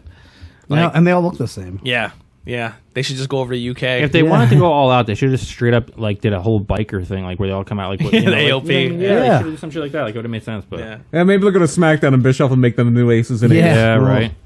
Which is one of the few teen angles that I actually really liked. I really was in Ace and Ace when it started. Wow. over That there. made me stop watching TV. Yeah, that was me into too. it. No joke. That was when I was like, I'm out. when I This started getting is down the rabbit hole and I stupid. started getting dumb and shit, like Bubba was like the mastermind, and I was like, all right, this is fucking. D-Lo. It was when they had somebody. D-Lo. Who'd they kidnap? Like they kidnapped Bischoff or somebody. Yeah, Brooke Garrett. Hogan for a Yeah. while. Like I'm a out. bunch I'm of out shit. of this. Yeah, I'm done. All right, so yeah, the only thing funny about that was the commentary and obviously just seeing them two on TV again. But the Forgotten Sons did nothing for They're me. not letting 3.0 be 3.0. They're just Yeah. generic. Now that I'm guys. rethinking With the of this, fleur-de-lis on their tights. yeah, Yeah. now that I'm rethinking of this show, I'm leaning towards changing my opinion on it. I didn't realize There how was a much- lot of filler. Felt like on yeah. the NXT. And there was show. more. There was a lot. There was a lot of promos too. Like we got the Velveteen Dream promo. Mm-hmm. Yeah.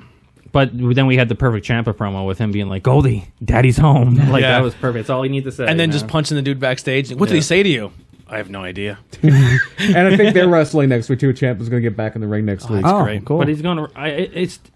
You know have what? Ciampa come back and he's gonna wrestle like a nobody. I wish he was actually wrestling somebody like just anybody. Like Well, maybe it's a quick job. It's He's gonna beats win. him up. Yeah. Yeah. It's going to win. You know who I seen for the first time on TV on YouTube before the show started when everyone was getting here? Bugenhagen. Or whatever Oh, his name is. well, he's great. Boogs, yeah. Why And is they've he, done nothing with him. why so we were saying He got over, and they didn't want him to. And they're like, here's the thing with that though. So like when they came back from a commercial break, the entire crowd was chanting his Yeah. name. So I think he came in as a filler, quick match or a quick show. So I think yeah, they're maybe using just him. come out and played the guitar. I think they're showing him during commercial breaks to keep him relevant with the crowd. So when he does come, he's a Yeah. huge pop.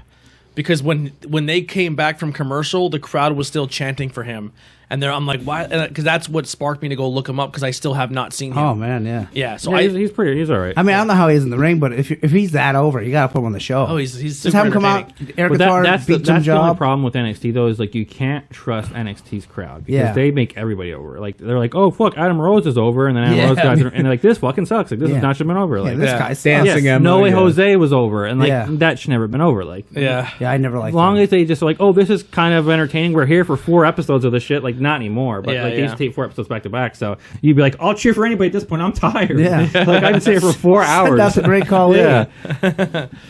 But I'm sorry, go ahead. And then you had Bianca Belair beating Dakota Kai. I really like this match. I really like Bianca Belair. I like Bianca Belair a lot as well. she has so much potential. I think she's So good, but I much. don't think Dakota Kai's is good now that she came back. Yeah, With so the I injury. think- and that go to kick, stupid name, stupid finish. Yeah, so I think Bianca Blair is going to go against Rhea Ripley and lose, and then Rhea Ripley goes up. and she gets the title shot. Yeah, Yeah, I'd be with that. That makes sense. that's Yeah. what. It's logical booking. Yeah. Yeah. And then I think that's where you move like a Dakota, or you move Bianca Blair to main roster.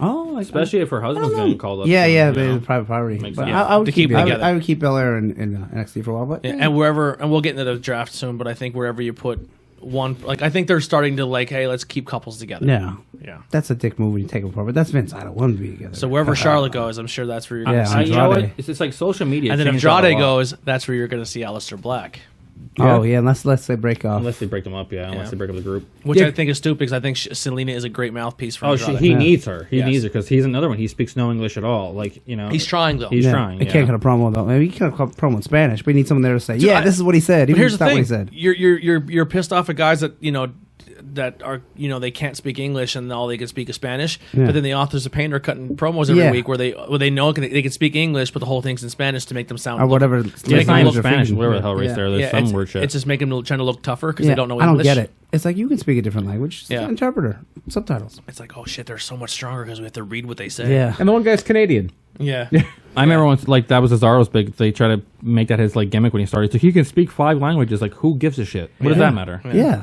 He can also probably bench press more than Oh, the rest right, of but the Yeah. roster. that should have been his gimmick from the very beginning. It was like this dude is a freak of nature. Insanely Like, strong, He's insanely yeah. strong. The But so gimmick- you come out with that chick, whatever her name was. She used to. Oh, Oksana. Yeah, I liked her. I thought she Yeah. was hot. He'd come out like Son. He's like, he speaks 5 languages. He can speak Dutch and all this shit. And I was like, okay. Like, He has a 10-inch dick. yeah, that'd have been more He also has impressive. a I'd large been like, stamp he has a collection. 10-inch dick. Wow. He has oddly large nipples. What else we got here? I think just with Cesaro, I think the best gimmick he ever had when he was Claudio was the very European thing, where Yeah. he'd wear the shoulder bag and Yeah. just be like that snobby European guy. I remember the one the one cage match he was in. He hit the top rope to do like a spring up to grab the cage, and he's so fucking athletic. He almost cleared it. He's like, "Oh shit!" and he had to slow himself Yeah. down. Like, yeah, Now we had one match left. The main event for NXT this week was Walter beating Kushida. It was a good match, I but heard you that knew was really Volta was good. winning. Yeah. It was very obvious, but Yeah. it was a good match. Yeah. Didn't get to see it. So when I first watched this, I thought NXT had the better wrestling over any AEW, but now kind of going back and talking about it, and we did have a lot of the squashes were in there, and then you had a few setup matches.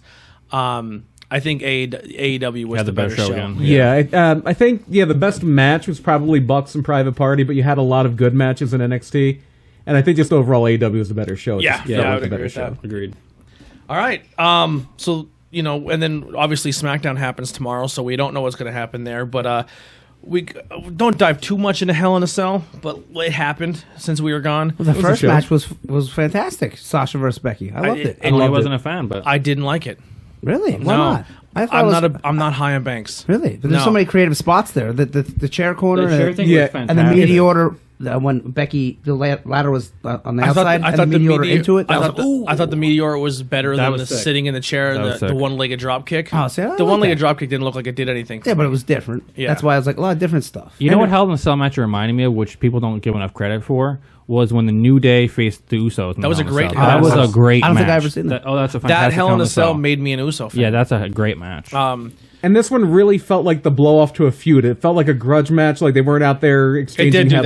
headlocks. It did do that. and I that was agree. my whole point, which is why I got the reason why that got a lot of interaction in that post is because a lot of people were like, "Oh, you're being a mark. Like, don't be so annoyed by it. Like you're letting it piss you off too much." But it's like there was no reason for the ending of that show to be so bad because it didn't have to be in a Hell in a Cell. It really didn't. No. If, Yeah. if you just don't make it that stipulation, you could have the same exact ending where it ends in a DQ because Steph is like, I can't keep this dude down.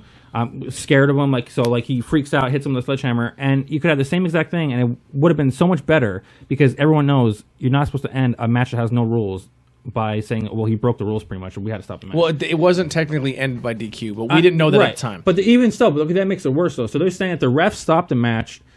So if that was the case, if that was an MMA fight, Seth won the match then. So that means the Fiend already has a loss. If Yeah. the ref stops the fight because your opponent can't defend continue, himself, yeah. then you lost. Yeah, So then the 100%. Fiend lost technically. He did. So already, so what the fuck was the point of building this up for months and months? Yep. You know what I mean? It was stupid. Yep, I agree. I think they didn't know what they were doing. The Supposedly, exact point where they lost the crowd is when he gives them the 3 stomps and the pedigree, and the Fiend kicks out, and they're like, "Yeah!" And then they lost it because that was the stomps after Yeah. that. That was the one they lost. They hit it. him with like 16 stomps, and people started booing If the like Fiend would have crazy. hit the fucking Sister Abigail and then Seth kicked out, then he hits him again and then pins him or something, Well, or maybe Braun could have came out then. The story is that, and I hated the red light, Oh, they need to get. Oh, rid of that was so That's stupid. and I That know was why, and I stupid. know why they did And it, a red cage. It's like, oh, and I know why they did it because they wanted to try to hide the fact that they weren't legit hitting him in the head to the point where the Well, red light buffered that. You When he coulda- hit him with the chair, when he was Yeah. laying flat, and he hit him like above his But I head mean, all with you gotta no do red is pull the chair. but with no red light,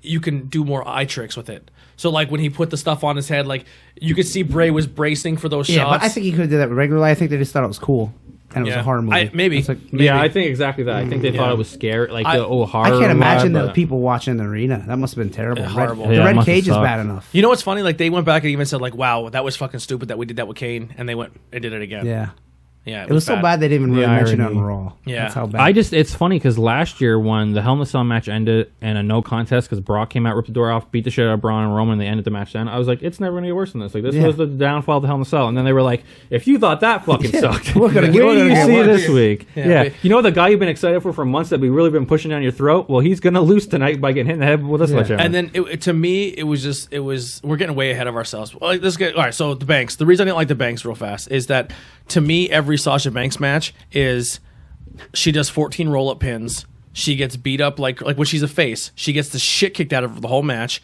She gets like 4 or 5 roll ups, and then she hits her backstabber into her finish. Submission. She does her same 4 moves, and then wins every she single did match. the Meteora 3 times in this, which I was like, okay, yeah, a little too much. I didn't like the one through the table too because Becky had to jump. Yeah, to go through the table. I like the latter one. And that was table awesome. was so clearly gimmick because Yeah. it broke perfectly down the middle. It was like, holy shit, that was the most perfect break ever. Yeah. Like, I think that would have been good if she would have missed that one. I think Yeah. that would have been good. Yeah. So just to me, her matches don't do it for me because she's just so fucking predictable. Like if you want to talk about like the Roman Reigns or the John Cena's of the world, she's that of the women's division. Like she's great at getting beat up. She does a couple roll up pins and then does the only 5 moves she knows how to do. and then she wins every match. Like when she was beating Nia Jax with arm bars, you're like, she gets killed by Nia for the entire time, does a couple of schoolboy roll ups, and then it was just that in Hell in a Cell. Like her matches that she did with Charlotte are going to go down in history as some of the greatest women's matches.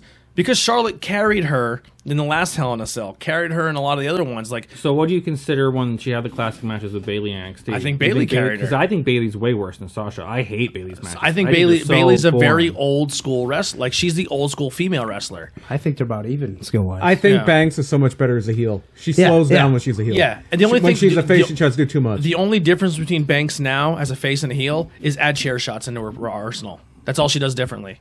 She looks for the weapon right away. Yeah, I'm not the weapons match, I'm not a huge fan of Banks or anything like that, but I think Bayley, out of the four horsewomen, I think she has the worst finisher. I think her gimmick was always stupid. It doesn't work as a heel. Her finisher, the only reason I like her finisher more than the others is because it's not a submission. Right. Like every single one of them has a submission finisher. It's Becky's finisher's the shits. That's terrible. Yeah. At least the bank stamp looks like it's cool because with the backcracker into it. I think that's really cool. That's cool, but and the figure 4, the figure 8 is kind of cool because it, you know what I mean. And then Sasha does a shitty, but she does slash. a really good big boot too. Yeah, and then the moonsault. But she used to do the natural selection was her finisher in NXT for a long time. Yeah, really? She still does sometimes to win a match. Bayley was doing the flying elbow for a little bit, but then Kyrie came in and was like, okay, well, I can't tell you more. Yeah, like holy fuck, you can't. There's 5 people who have elbow drops too. Like arm bars and elbow drops are like crazy as fucking. Yeah. There was a post on Kayfabe, like a Kayfabe website, like it's like the Onion for wrestling, and they're like, the collar and elbow tie up has been surpassed by the suicide dive. Yeah. Which is kind of true. But what was after the Banks and? Oh, I don't have the. It was all random stuff. Well, there was the women's tag. Yeah, the next match was Rowan and Harper against Daniel Bryan and Roman. Meh. It wasn't bad, but Which again, I didn't really care going in. If you want to have 2 in the Hell in a Cell matches on the pay-per-view, that easily could have been a Hell in a Cell match and it'd been fine. It would have been way better than the main The only event. thing that match proved to me is no matter what you try to do to Daniel Bryan, if he's a heel or a face, he's going to get the crowd any single chance he gets. Once they did that hug, it made me sick. But the hug is stupid, but he's like, you know what? I'm going to do the most stupidest thing I can think of in this ring now. I'm going to hug Roman Reigns, and I'm going to fucking have these assholes eating out of the palm of my hand. Daniel Bryan is that good. But I wish that he would go out there and keep his heel edge and say that. But they want him to be face again because I don't even know what the reason is because he was such a good heel, but it's whatever. And then after that was I don't know by Randy Orton beat Ali next. I didn't get to see that. Good match. That was probably my favorite match. It was a good match, but they ruined. Ali had a great counter to the RKO, and he did a quick roll up pin, and he should have beat Orton right there, and that would have been awesome. Wow, what a cool. But Orton just hit him with an RKO 2 seconds later anyway, so it was like, oh, okay, well, fuck. The middle of this pay-per-view was kind of filler. Yeah, it was all the unannounced matches. And then the next one was Kabuki Warriors beating Alexa and Nikki for the tag titles. I thought it wasn't bad. Was that the Mist? Or was that on TV? The Mist. Yeah, the Mist that sold me for the match. That's Speaking fucking of awesome. refs missing something, Asuka's face is covered with this. Yeah, she got green all over. Like, what happened?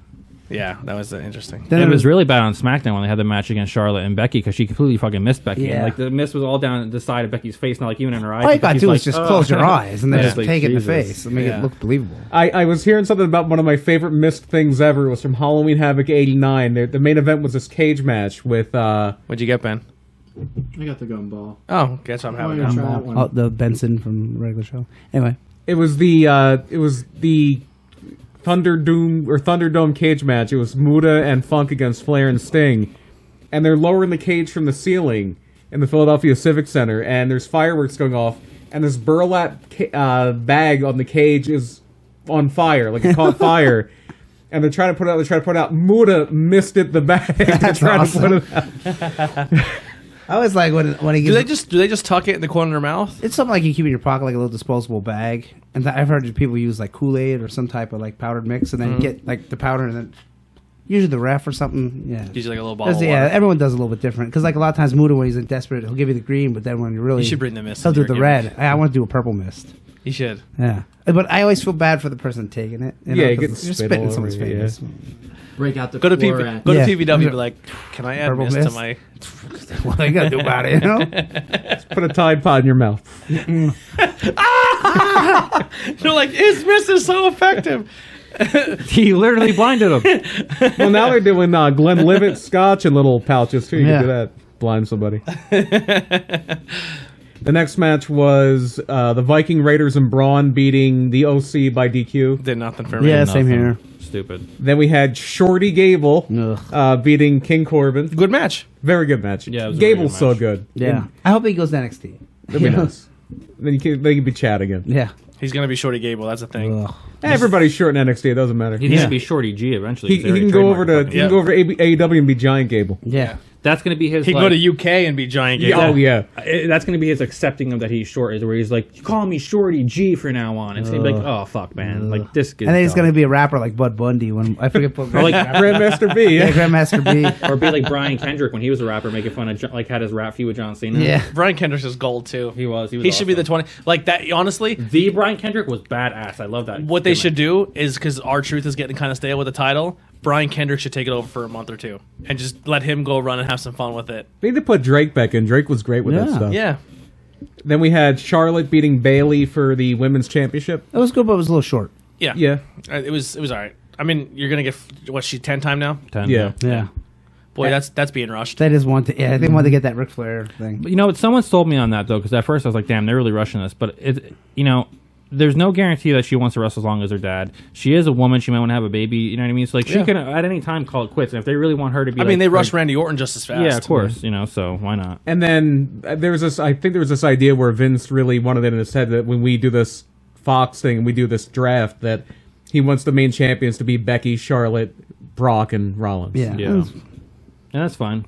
And speaking of Rollins, as we know, the ending we've already kind of touched on. Yeah. It was the no contest. The Seth crowd was wins by- not happy. Depending, no matter what anyone on the internet said, the crowd was not happy. Yeah, and then And they weren't booing because someone was a good heel. They were booing because it sucked. Yeah, it was a terrible ending. And supposedly the backstage rumors is Vince. It was Vince's last minute call, and he's very well aware he fucked up.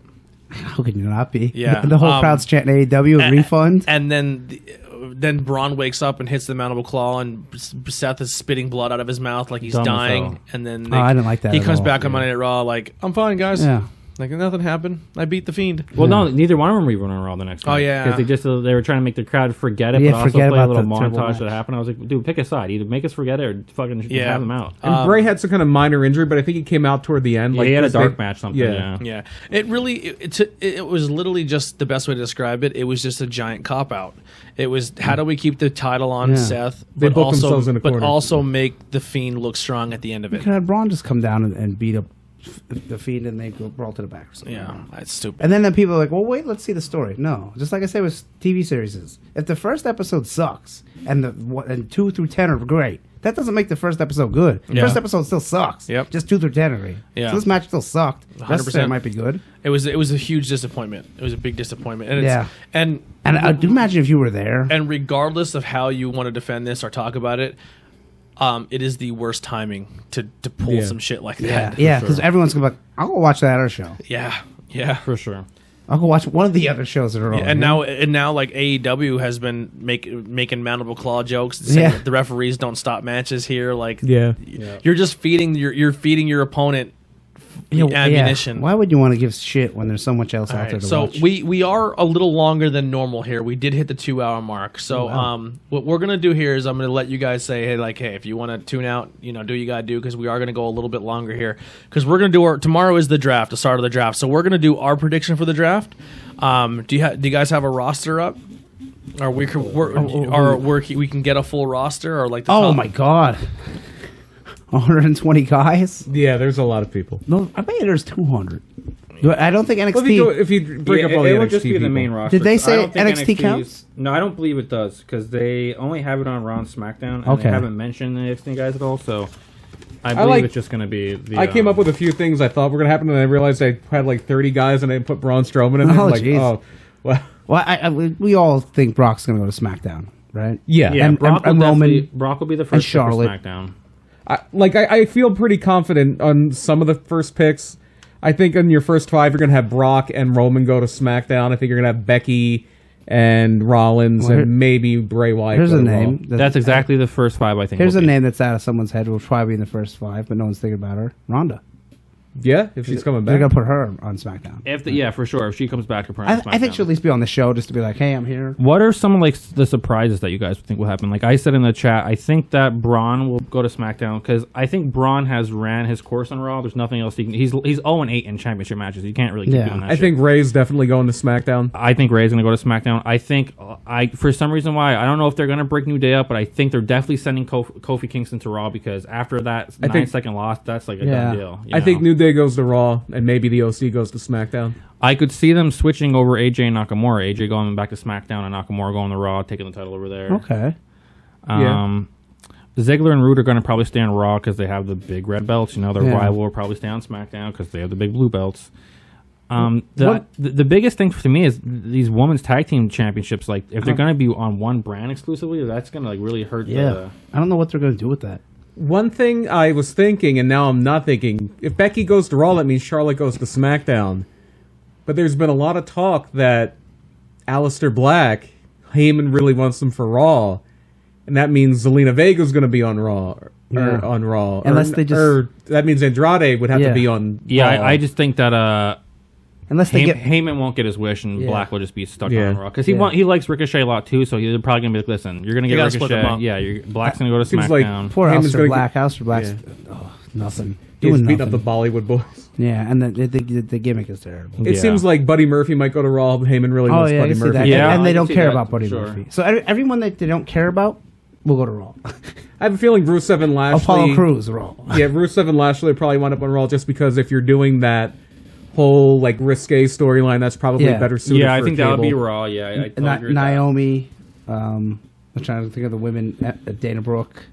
Naomi will go wherever the Usos go. So that just depends. The Usos will probably go to Raw.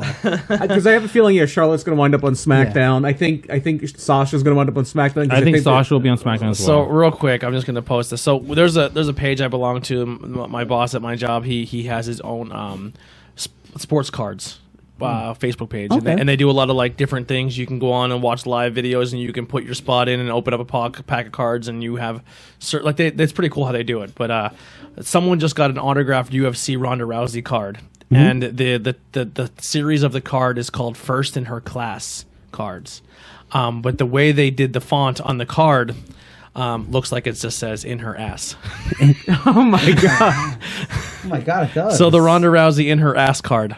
Great. I want the in her ass card. That is fucking crazy. You got to beat Travis Brown to get that card. Come on, nobody looked at that and said, "Oh, that's fine." Yeah, we'll just pass it. Oh Jesus! Jesus. Yeah, that's ridiculous.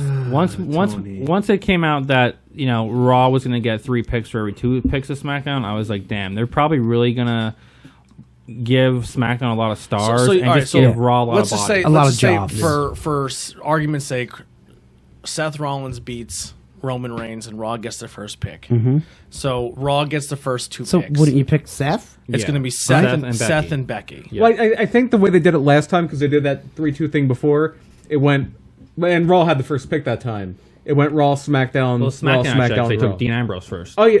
No, Seth was the first pick. No, Dean was because he was WWE champion. Seth was actually the second pick. Dean was the second pick. I don't think so.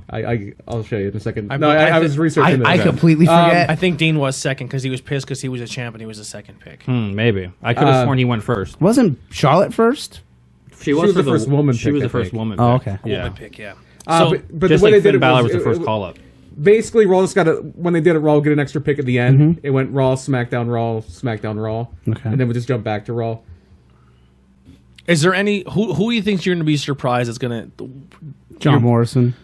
You think Morrison shows up? I think Sheamus will come back. If they're going to bring Sheamus back, Sheamus will be on one of the shows. Probably Fox. Where do you think The Fiend goes?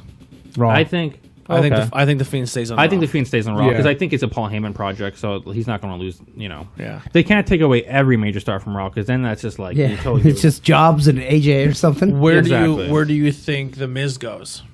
Probably SmackDown. He has been every single draft I've ever had. He switched shows, so I think he stays Raw. But I think he stays Raw because it was show. Because his show's on the USA Network. Oh, is it? Oh, okay. Yeah. That's also another reason why I think maybe Nakamura goes over the Raw, so they can have Miz finally break Jericho shit and like become like 10-time Intercontinental champion, whatever they want to do. So now, if this is the thing, I kind of hope maybe we some pay-per-views we get.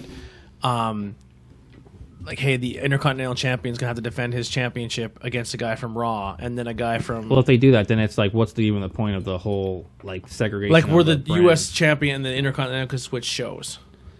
I don't I like mean, it. that's wild card. They usually again. do a draft every year. I want no crossover at Yeah, I all. want no Yeah. crossover. I don't even want them to fight each other. No, what about a Battlegrounds? Nope, nothing. Get rid of that pay-per-view. Rumble. Rumble, yes, but Yeah, the Rumble, that's- because the winner gets title shot. Yeah. But other than that, no, nothing. Okay. Just I agree. Because Lacey Evans. then it's one pay-per-view, then it's two pay-per-views, then they're on every show. Then it's the wild card rule. Yeah. Which, Lacey Evans. when the wild card rule started, it was like, only or Raw. 3 people per. SmackDown, I think. I think I think they keep her close to Charlotte just in case. I think she goes to SmackDown or Raw, and I think Natty goes to SmackDown. I think that's why they gave her that win to make her seem like a bigger deal. Okay. yeah, I could probably agree with that. I think that That's works. smart. That's smart. Yeah. I like that. I like Where do you that. think Alexa Bliss goes? I think Alexa Bliss and Nikki Cross get split up. I think so too. Yeah. And probably Alexa, they'll put her on SmackDown. 'cause she's Alexa hot. to SmackDown, yeah. Yeah, I agree. I'd say Nikki Cross. I'd actually say Nikki Cross on SmackDown. No way. Alexa, keep No, her. I think Alexa's going to be the one to battle with Charlotte. I think her, Charlotte, and Sasha, Sasha Banks will be like the 3 main stars. of I think SmackDown. Sasha Banks stays on Raw. Do you? I feel like then it's like her and Becky are gonna compete Yeah. all year long. Like, you know what I mean? because I feel like Becky's staying on Raw, and I feel like that like Hell in a Cell match was a blow off exactly. for That's Becky what- and that's what I Sasha. So you think Bailey goes to Raw Yes. and then Yeah. Sasha? And I think Becky and Bailey's your new feud. Okay. And that's why I also think who else would be a good woman's Do heel? you think Mandy Rose and Sonya Deville get split Oh up? yeah, well, I think they stay on SmackDown, and I think you put Asuka and Kyrie on Raw, and maybe you even have a little feud with Becky and those two. Well, how see, do you? They're not going to have Mandy on the same show as How are Lacey you Evans, gonna though, so one will be on one. Will How be are you going to do the women's championship At if the no tag team, crossover? I don't know how they're going That's to do what that. we were They saying. didn't We have say. no clue. I don't know. There was already rumors that they're apparently going to try to end the title by like New Year's You Eve. get They're rid of gonna the get rid belts it. That's already. stupid. I like that the women's tag I team mean, champion. they kind of fumbled it. Yeah. I mean, It was starting off. With It's still Iconics okay to and me. that's There's it. only been 4 champions. It's not like it's being passed around too much. Yeah, I you know what I send mean? it to NXT. I like it. I'm with it. yeah. Here's a question I would like to ask you guys: like, how many women's wrestlers are in the WWE A lot. currently? Probably So about why don't they just make 40?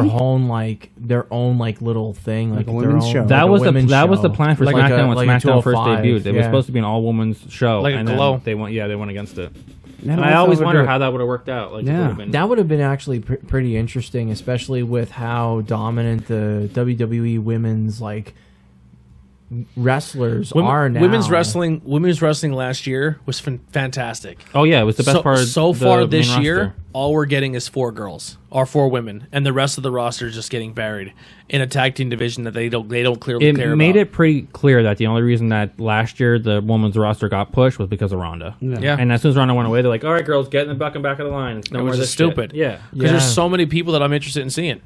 And no joke, like some of the women's matches were actually a lot better on the pay-per-view. They were getting the better versus- storylines too. Yeah, and for sure. it was nuts. Like I was actually looking forward to the women's matches, and like in a way, like when you saw like all the spots and the technical aspects of the women's matches, I'm not even kidding you. Like it kind of brought a little bit of that attitude era back. But with women, you're like you see like Charlotte Flair doing like ridiculous moonsaults off the cage. And Listen, shit, right. you're if like, there's wow.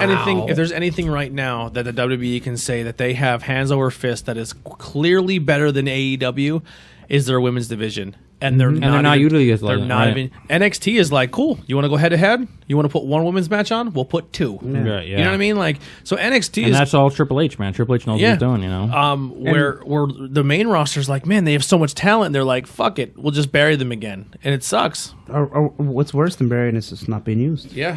And It's even somebody, worse. I'd rather be buried than not be on TV, I guess. Yep. I don't know. Man. and a surprise name I think you could hear called in the draft is Tony Storm. I think Oh, she yeah, might 'cause go up to she's the been main yeah. roster and not. Yeah, that would be They said it in interesting. I could see NXT. that. Yeah.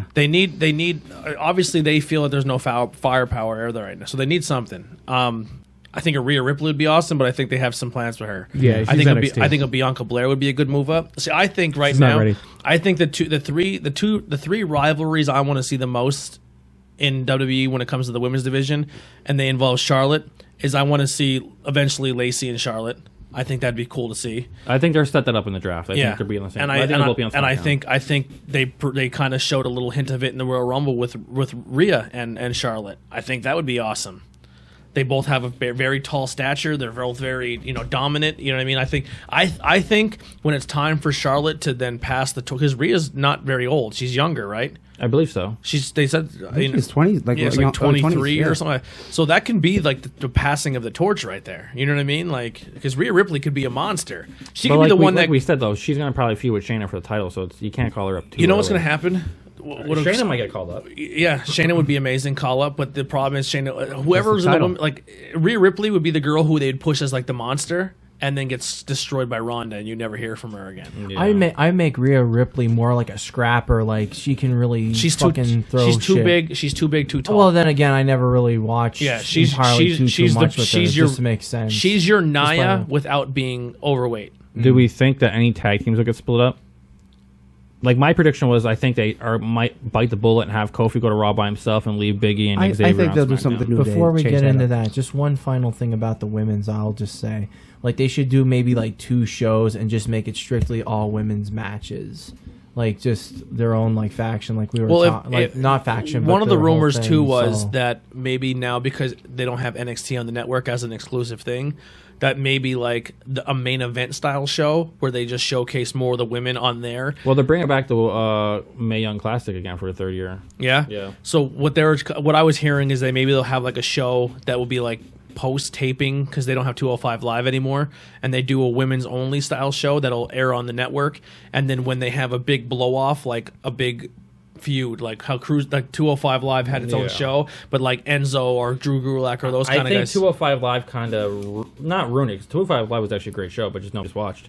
Mm-hmm. I think that is going to defer them from making any kind of women's show, any kind of show where it's only one thing that they're not going to do. Any kind of one specific thing they're not going to do. Yeah, I get you on that. Yeah, I don't think it would be a terrible idea for the women's division, just because there's so much there and they can't do it. I say bring back the evolution of women's pay-per-view. You say they did a women's pay-per-view. Yeah, that was actually cool too. Yeah. The main event was like, oh shit, Nikki Bella has the main event, but at least Ronda was in it. So. And the tickets didn't move that well, and maybe that scared them off.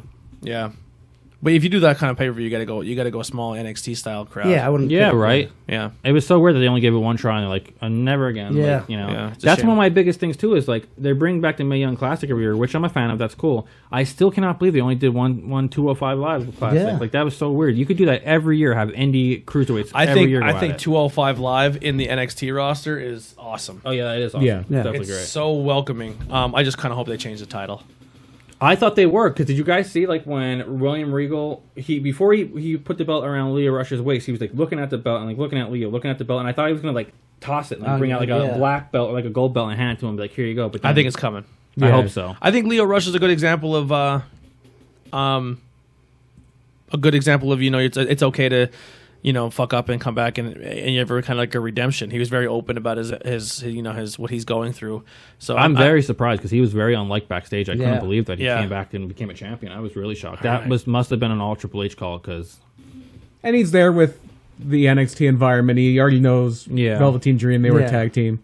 We better fit there, The draft will have a star-studded affairs number of media personalities. Some of them on here are crazy.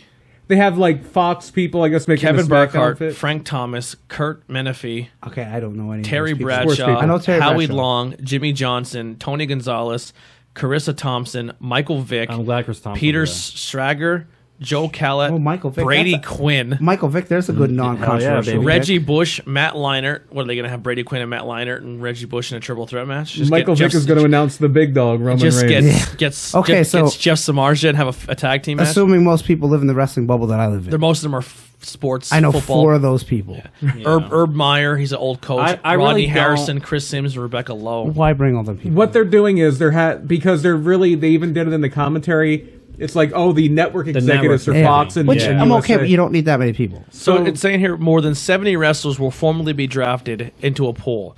Up to 30 selections will be made on Raw, SmackDown, and then the other 41 will come Monday night on Raw. That's a lot of That's picks. a lot. They probably won't do all the picks on the show. Like it'll be like you go on the internet. Yeah, remember they used to do that. Picks were made. The supplemental draft. Well, what they did on the SmackDown draft is they did them in like blocks of 5. So Yeah, you'll have right.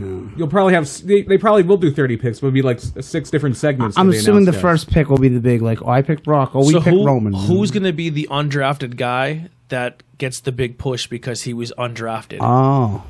Heath Slater again. Why not? Oh, God. Nah, I mean that was cool the first time I did it, but Then I think a lot of your undrafted people might wind up finding themselves in NXT. Andrade?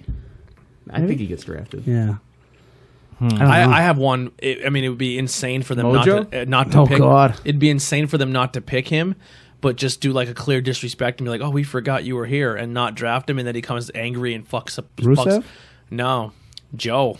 Oh, I forgot about Samoa Joe. See, I think Joe will be a high pick. Like I there'd do be too. like 15. He's going to be 20. on Raw. Yeah. I'm going to say a guy who I don't even like. I don't think he's a good wrestler, but it'd be a way to bring him back, and he sadly has a history. Jinder Mahal. Oh, yeah. Let Jinder Mahal come back and be like, listen, All right. you forgot my WWE champion. I am the only one probably in this room You love who Jinder? liked Jinder Mahal's title run. Yeah, you are. Might be the only people, might be the only person in the state. I liked it. Our buddy Joe Rodriguez, he loves Jinder. He's a huge Jinder mark. I thought he was fun. The only thing I liked that he did was after the Eagles won the Super Bowl, he put a picture of when Rob Gronkowski stared him down, and he put "shouldn't have hindered" on Twitter. My thing was like they only did that because they were trying to do the deal in India, which is weird because he's Canadian in all reality. I mean, he's from Indian descent, obviously, but when they did the whole angle with him and Nakamura, and he just kept like mocking Nakamura's race, it was like, what the fuck are we doing? Like, it was so weird. Anytime Vince, there should be some guy in WWE whose only job is that to make sure it's not racist because Vince doesn't know or the no, difference. anytime they do a racial angle, has any of them ever worked? Yeah. Yeah. Like people It's don't weird. It's like- don't go to wrestling to think of like, oh, here's wrestling's The great only insight on only race. one that could have worked, but they literally pussied out on, like they had all the building blocks and like we're not going to push it too hard. Was if you're going to do like Jack Swagger Yeah, and, We the and, People, and yeah. Del Rio, and they built Yeah. it up, and then for WrestleMania they stopped like even making that Yeah. a thing, and I was like, dude, come on, if you're going to do it, do it. Yeah. You know, it's like shit. do they break up AJ in the OC? I don't think. I'm I think gonna say it's- no. They just because the OC just re-signed with them, and I'm sure the part of the deal is like, listen, if we're re-signing, you better stick us back with AJ. Do you It's think like, they break up Heavy Machinery and that's going to be maybe. very bad for Tucky? Please, Yeah. God, no. Yeah, I think they might. 'cause they might, but they're big on and Otis. like you said, Otis would be the star. But so. Tucker's going nowhere. Send the Lucha House Party back to NXT. Yeah, I think that's. I don't think they'll be drafted. I think they will go back to NXT. Yeah, I see that happen. I think they So consider that this 205. is and some of the picks they have for SmackDown. Becky Lynch, the OC. on what WWE's website, like they're Actually, they're saying AJ Styles with Luke Gallows and a Carl Anderson. That'll be all one pick. That's what they're saying. Well, that's tag teams will be one pick, but they haven't like on the rules. They're like unless the network says we only want this one person. Yeah. Yeah. And that's why like if they're gonna add that sentence even in there, they're gonna have to do at least one. So that's why I think that Raw will be like. so we want AJ will be Kofi one Kingston. group. Like the OC will be a OC will full be one group. pick. Yeah. The Revival, Roman Reigns, the Fiend Bray Wyatt to SmackDown. They're saying Drew McIntyre, Orton, Banks, Ricochet, Braun Strowman, Bobby Lashley, Alexa Bliss, Nikki Cross, Lacey Evans, the Viking Warriors, Natalia, Street Profits, Lucha House Party, Cesaro, Kevin Owens. I forgot Kevin Owens. yeah. Whatever. Whatever happened to that whole storyline? Like, it just be changed. But he's not. If it's weird, if you go on WWE's website, Kevin Owens is still not listed. He's listed as alumni. He's not listed as a Really? superstar. Yeah. Maybe he's going to show up in NXT too. Pop a rating. Listen, that would have made way more sense than Finn Balor. If Kevin Owens would have came out, Yeah. that would have been way more sense. I would have been into that. you know what I would do just to be funny? Just maybe this is a stupid storyline, but what's one of the biggest stories right now in football and Fox, and because they like all that shit, is Colin Kaepernick, how he stood up against the man and now he can't get a job.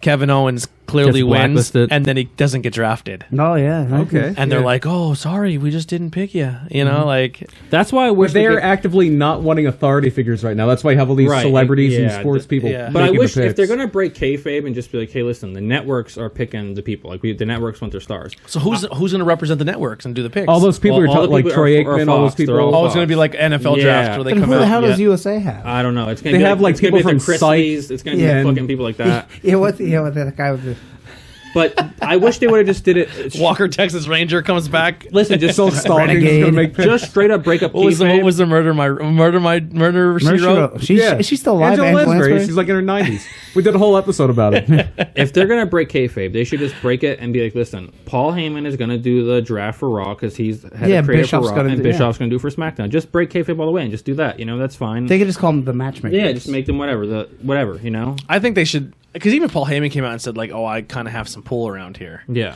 But that's the thing: is Paul Heyman going to be Lesnar? Is he going to keep coming out with wrestling Yeah, on he's gonna be. SmackDown? Yeah, he's gonna be his manager, and he's gonna be doing double duties. Yeah. Wow, silly.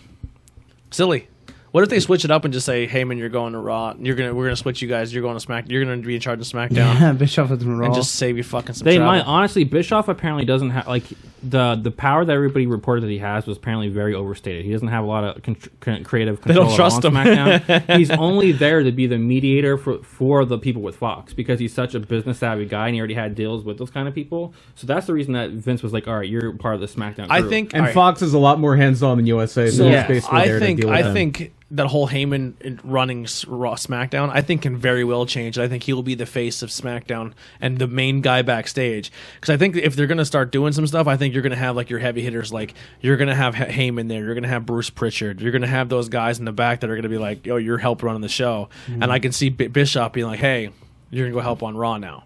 Like Brian said, they're not trying to do like authority figures anymore, but I would love if they. I'm just saying it. backstage figure. Yeah, no, sure. And then and just be like, hey man, you don't have to do both shows. Yeah. Just hang out here because you're already going to do work with Lesnar here.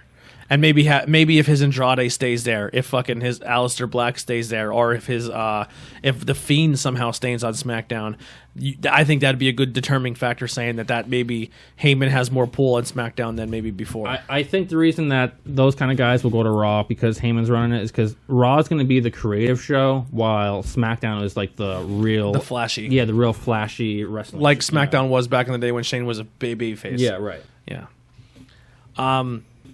Do you think we get back any legends out of the draft? No.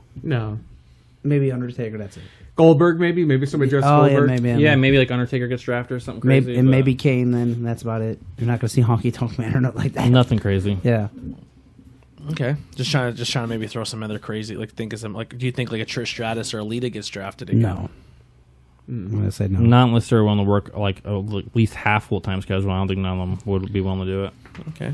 Trying to think of any other questions we could throw out there. I don't think there's going to be a surprise wise. I think like Andy said, I think John Morrison will be one. That's the big one. I think Cena. I think Ronda. Sheamus will be one because no one's thinking of Sheamus' return, so I think he'll be back. John Cena might be a return. Maybe just like he gets drafted. He's so busy though. Yeah, he's so busy though. Yeah, so. I mean, I don't think there's going to be a lot of surprises that will blow us away. I think it's just going to be about like we're going to see where the show's heads are. Who do you think would be the big NXT signing? I think nobody, because they kind of need it. Yeah, now that they're trying to have it on TV, Profits? I think that I think probably. it's just gonna keep. Because if they take like Ciampa, could you imagine? Like they need everyone to go against AEW. The only person I could think of is Gargano? Gargano's the only one that would come to my mind. They'll get him, and then he'll do nothing. Unless Paulie's like, I want him for Raw, and then like on Raw is a big deal. That'd be awesome. I love that, but we'll see. Well, here's a good one. Since they're including like, I think more, Bianca like, Belair would be a big one. Well, since they're, I just don't know if she's ready, but I mean, I don't know how much impact that would have. Yeah, I don't know a lot of people if they like if Blazer comes up, like people are like, oh shit, like the champ's here, but if they're like, well, she couldn't even win the belt on NXT, now she's here. It's like, yeah, all right, so. Well, now since they're including like more like sports oriented figures, like a boxer, like more like the UFC people, do you feel like that they're gonna throw in? Who would you think that they would throw in besides like the couple that they threw in with Raw or SmackDown? Like a Ronda or a Lesnar? Like Ronda, Lesnar, we have that boxer dude. They won't get drafted. You know what I mean? I'm just maybe, saying, maybe like Kane, just maybe throwing, Kane just like that is, not Kane. just like throwing in something. Somebody in who missed there. their mark that could have been a great pro wrestler after UFC was over was Chael Sonnen. He could have been huge in WWE. Which is promo, He would have been so awesome. I still think he'd be good at the commentary table. Oh yeah, it would be. I think he'd be a good commentary table. I mean, the Daniel Cormier thing never panned He out. claims, now this is just his side, no one else ever reported this but him on his own podcast, that he was in talks to join WWE when he was having his title fight with Anderson Silva, and Vince was going to pay him $1 million if he won the belt to show up on Raw the next, like on that Monday with the UFC belt and like never show back up to UFC, like totally just breach his contract. And Shell was like, I can't do it, Vince. Vince is like, this is a one-time deal. I'm only offering this right now. You either take it or I'll never offer you again. And Shell's like, I can't do that to Dana. And Vince is like, all right, good doing business with you then. Yeah. See ya. And the only one thing he ever did was he did commentary for the Global Force tapings that never really saw the light of day. Yeah. Do you think the CM Punk will be a big deal? Maybe like he'll announce a draft pick. That would be awesome. yeah, That would be awesome. I can maybe see that. He won't I be can a see draft that. pick. That would be awesome. That would be sweet. Just pop the crowd for a second, like, and now the draft. Making the last Yeah. pick for SmackDown like will be the last pick. Phil Brooks. Yeah. that'd be Like sick. if his music hits, that place is gonna explode. Maybe that's what they'll do for Oh, Raw. you know They'll what? have We're wrestlers talking about back. returns, and just because he's been cleared, Edge. could come back for like that would be a huge crazy pick if Edge got picked. Yeah. Then he'll go to SmackDown for sure. I mean, the first pick of SmackDown was clearly the best choice back in the day. With the top pick is Walk with Elias. Oh God. Oh, speaking of Elias, where do you guys think he ends up? Has he been on Raw. TV recently? Raw. He hasn't been I haven't Raw. seen him. No, he hasn't. I feel like I haven't seen him forever. I think he's in the doghouse because he just posted, or either Jericho posted or he posted it, but they posted on Instagram a picture together. And, like, that's not a smart move. If Elias was the one who posted that, like, don't post a picture of you with Chris Jericho, dude. If Jericho posted, he can do anything because Jericho's All right, like, fuck you. here's Who the cares? thing. Here's the thing. Elias goes to AEW. Does MJF get as much shine as a guy in a mic piece? Because if anyone can make a crowd hate them, it's he's good at what he does. Well, I think MJF's. I think MJ is better on the mic, but Elias is just good in a way. Elias got booed because he does a lot of sports references. So Yeah. a lot of his sports stuff probably goes over a lot of people's heads. But like the crowds in the arenas, When like him and he Kevin got Owens got booed for 5 minutes straight, that was awesome. yeah, that was because he great. made the Supersonics reference. Yeah, that And was how, like how much of that is WWE's writers giving him Yeah, something? yeah. I Who don't think. knows? I think he's a legit sports fan. I think he comes up with that. I think he was one of the guys that like, yo, go out and do your thing. I think he got free. I thought. I don't know. 'Cause he's a hasn't been there Pittsburgh that long. dude, so I feel like he really is like sports oriented. Like, Yeah. he's the kind of guy. I think they let the chain off him. I thought they said go out and have some fun. But I just don't know, man. Like I thought if he was gonna do anything like major, I thought King of the Ring was the way to do it. And once he like just, I mean, he got hurt. Apparently he hurt his ankle, I guess. But Yeah. Oh yeah, that's right. Yeah, he did get hurt. And with him in AEW, if that, I don't know if that would be, he'd be on the radar because I don't know if he would fit in the ring. He don't have the in-ring capabilities. So we'll for end that. on this last topic. It probably won't go very far because me personally, I don't give a shit because I don't like the guy anyway. But Hogan said he wants to do one last match. He doesn't want his No. last. He doesn't want his last match to be TNA. I can't see And that. he wants to wrestle Vince. I don't want to see that. And I don't think I don't they see can. how either of those guys could get cleared. Yeah. Yeah, I seen somebody posted on YouTube though That's a because joke. WWE shared Hulk Hogan versus Ric Flair in 2002 when they had a match. They had a match on Raw, and somebody commented. The first comment that got the most likes on there was, "Listen, if Hogan comes back for one more match, there's a 50% chance that he's going to die in the ring." Yeah. So then somebody commented under that comment and was like, "Well, if that's the case, then there's an 85% chance that Ric Flair will die in the ring." And I was like, "Yeah, that's true. Flair would definitely probably die." Vince can't wrestle. No, I don't. I personally don't want to see it. I didn't even like watching fucking Hogan when he was in his prime. I just like I in a did. full circle ironic moment that when they had Team Hogan versus Team It was a TNA angle. No, that it was. I just love that. Rusev was a part of Team Hogan, and then right away it was like a black guy came out to like ruin Rusev's life, like to get. Well, did you notice? Did you it was notice? like full circle in life, and Hogan's like, God damn it. Did you notice when they were putting the pictures up of all the guests who were going to be on SmackDown, and people were pissed because Stone Cold was supposed to be there and he wasn't? Yeah, Sting was supposed to be there, and he Sting was wasn't. supposed to be. Taker was supposed to be there and he wasn't. Taker But- actually tweeted it, which is so weird that he tweets. Like that's Yeah. so crazy. But he's like, they straight up told him backstage, "Oh, we don't need you tonight. We're having a full house." But Like, it's what kind of true. Taker. Yeah. Like shit. Well, so when they were doing the promo, they had on one they had all the pictures, right? And it was like Taker, Sting, Stone Cold, Booker T, Mark Henry, and then it was Alicia Fox, Oh God. Hulk Hogan, and another black guy. Like it was like they surround like everybody in Stone That's Cold funny. and Hogan's block. He's like, "Hey brothers, like I like these guys," and like, I no, like Alicia Fox on their website is a legend. It's like, yeah, Yeah. she's a drunk. But no, they're just trying so hard to let people like Hogan's not really racist. Only when he's drunk. No, he's racist. He's racist. Oh. I don't when think you're so fucking because his daughter. he never would have worked with Shaq, Mr. T. I think like He works with people that can get some money. yeah, but he's one of those people. if I was racist and you said, "Do you want to work with Shaq?" I'm like, no. here's the thing. He's If, not, if I was truly racist, Sammy Davis Jr. was booked at every club in Las Vegas. yeah, And but they hated him. That was a different But time. he then. brought money in. Yeah, Hulk Hogan isn't racist. He's prejudiced if you're fucking his daughter. yeah. Which, That's what which you can't play. I mean, I don't mind. All I'm saying is, brother, is if my daughter's gonna get dick, I want it to be white dick. Is that the end of the world? They're like, yes, man. Don't say that kind of This shit. has been an episode of a bunch of white guys Yeah. explain race. Yeah. Yeah, we're getting canned. That's the last time you'll ever hear us again. We just got canceled. Cancel culture is strong and it's strong and alive, dude. I just don't like Hogan. I can care less. I always like Hogan. I didn't. Even when I was a kid, everyone was like, "Are you a Hulkamaniac?" I'm like, "No, I like Macho Man. I'm a Macho Man." I always like Macho Man. I was always a Warrior, Macho Man or even guy, too. Ultimate Warrior when I was hated like 6. Warrior. I never liked. I never liked love- Warrior. I liked Warrior, and then I watched back like, wow, he couldn't wrestle at all. But I'm a little bit younger than you are, so like, Who's a better when wrestler? I was like 5, the Warrior was I'd No, here's a better wrestler in ring: Warrior or Goldberg. Goldberg. It's Goldberg, That's but a it's close one. close. I don't know though. Goldberg. I don't know. Listen, Warrior. You can don't say know. name me one iconic Goldberg match because I can name you one Warrior match. Warrior Hogan at WrestleMania was great. There's only one That's not Goldberg Warrior's one. best match either. It's Goldberg versus DDP at Halloween Havoc. Yeah. 98, 99. That's the best. No, Warrior's best match is better than that, but it's Rick because Rude in the cage match, SummerSlam 91, 92. it wasn't a cage match, but no, that was SummerSlam 90. The one Okay. before that, when Rude lost the IC title, that was good. Yeah. His best match is against Savage, that career match. No, Okay, see, I didn't and- like that because Savage hit him like 12 elbow drops And on that that is- bullshit. Yeah, I hated yeah, he that. I kept hated doing that. it. I Yeah. hated that. It's like a That was- Gargano match. That was That's Randy why Savage. I can't stand those. Like, dude, I like Gargano a lot, but they got to the point where it's like Adam Cole is gonna have to take out a gun and he's gonna shoot him in the face and he's gonna pin him and Gargano's gonna kick out and be like, "I'm bulletproof." And Mario's like, "Mamma mia!" Holy crap! Gargano can't go down. And the bottom of the screen's like, "Kids, do not shoot your friends in the face."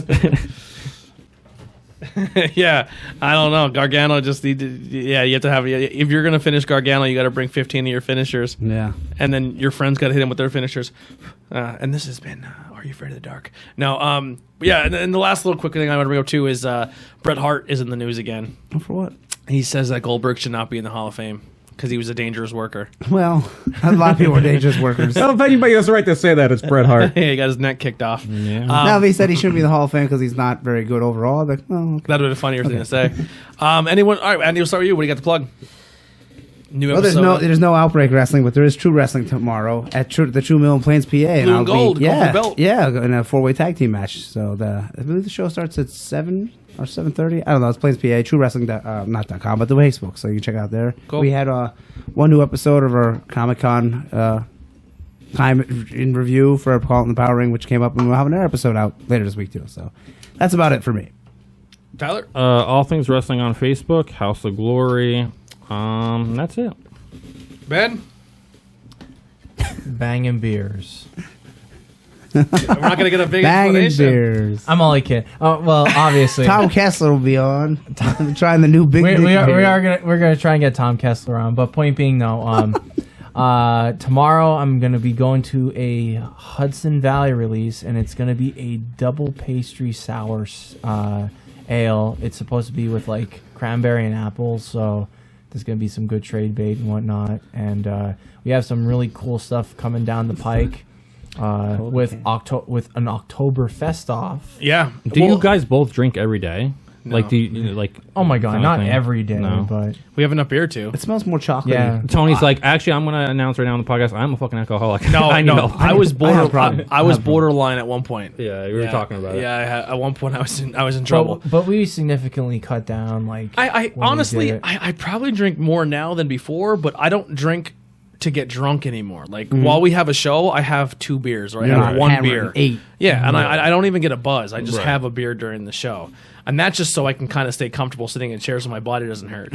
Sure. But no, like, but we are gonna start. We're gonna probably for this month and next month, because we have a lot of beer. The fridge, we have 2 fridges, 3 fridges full of beer. Probably gonna hit it hard with So we Friday, need Saturday to, shows. and we don't do as many beers during the shows anymore because I Right. don't want guests to leave here hammered. Yeah. So we're looking at this Saturday. We're going to a Halloween thing. Mm-hmm.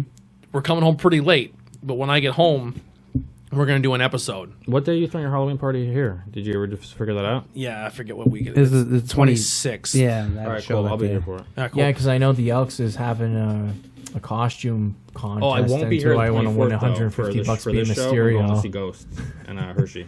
Ghost. Yeah. Nice. Next Saturday, I'm going to see Steel Panther. Nice. And Oh, that's cool. Is that next weekend? Steel Panther and Crowbot next Saturday. Where's Yeah. that at? In Poughkeepsie, New York. Ooh, that's a far drive. If Ben doesn't go, you can take a ride if you don't have a show. Yeah. Because Ben's turn. Is that your plans that next weekend? I shouldn't. The know. 19th. I would be you and Brian, my cousin Brian, in the car. But yeah, we just buy your ticket online before we go. Yeah, you just just remind me, and I'll do it. So. Yeah, we just bought our tickets too. Enough. But yeah, so and then next Saturday we have the Crowbot show and Steel Panther, so we're gonna do an episode Friday. Cool.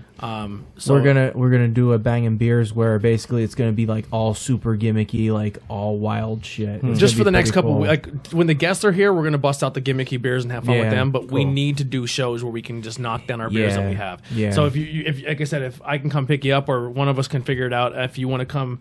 Saturday would be tough because I'm going to be driving around a lot. But Saturday Fucking and then try a few beers. and then next. Oh, Brian can drink. Brian I'm just saying, Brian likes fucking his beer. try it. Yeah, okay, yeah. But next, so Friday after Culture to Culture, we're going to do an episode. Okay. So after Culture to Culture, you can just ride back with us, and we'll get you home after. So we'll do. Sure. You can join us for that episode. We really don't have guest booked, but if somebody wants to be on it, they're more than welcome to. But yeah, that's all we got for Bangin' Beers. What do you got, Brian?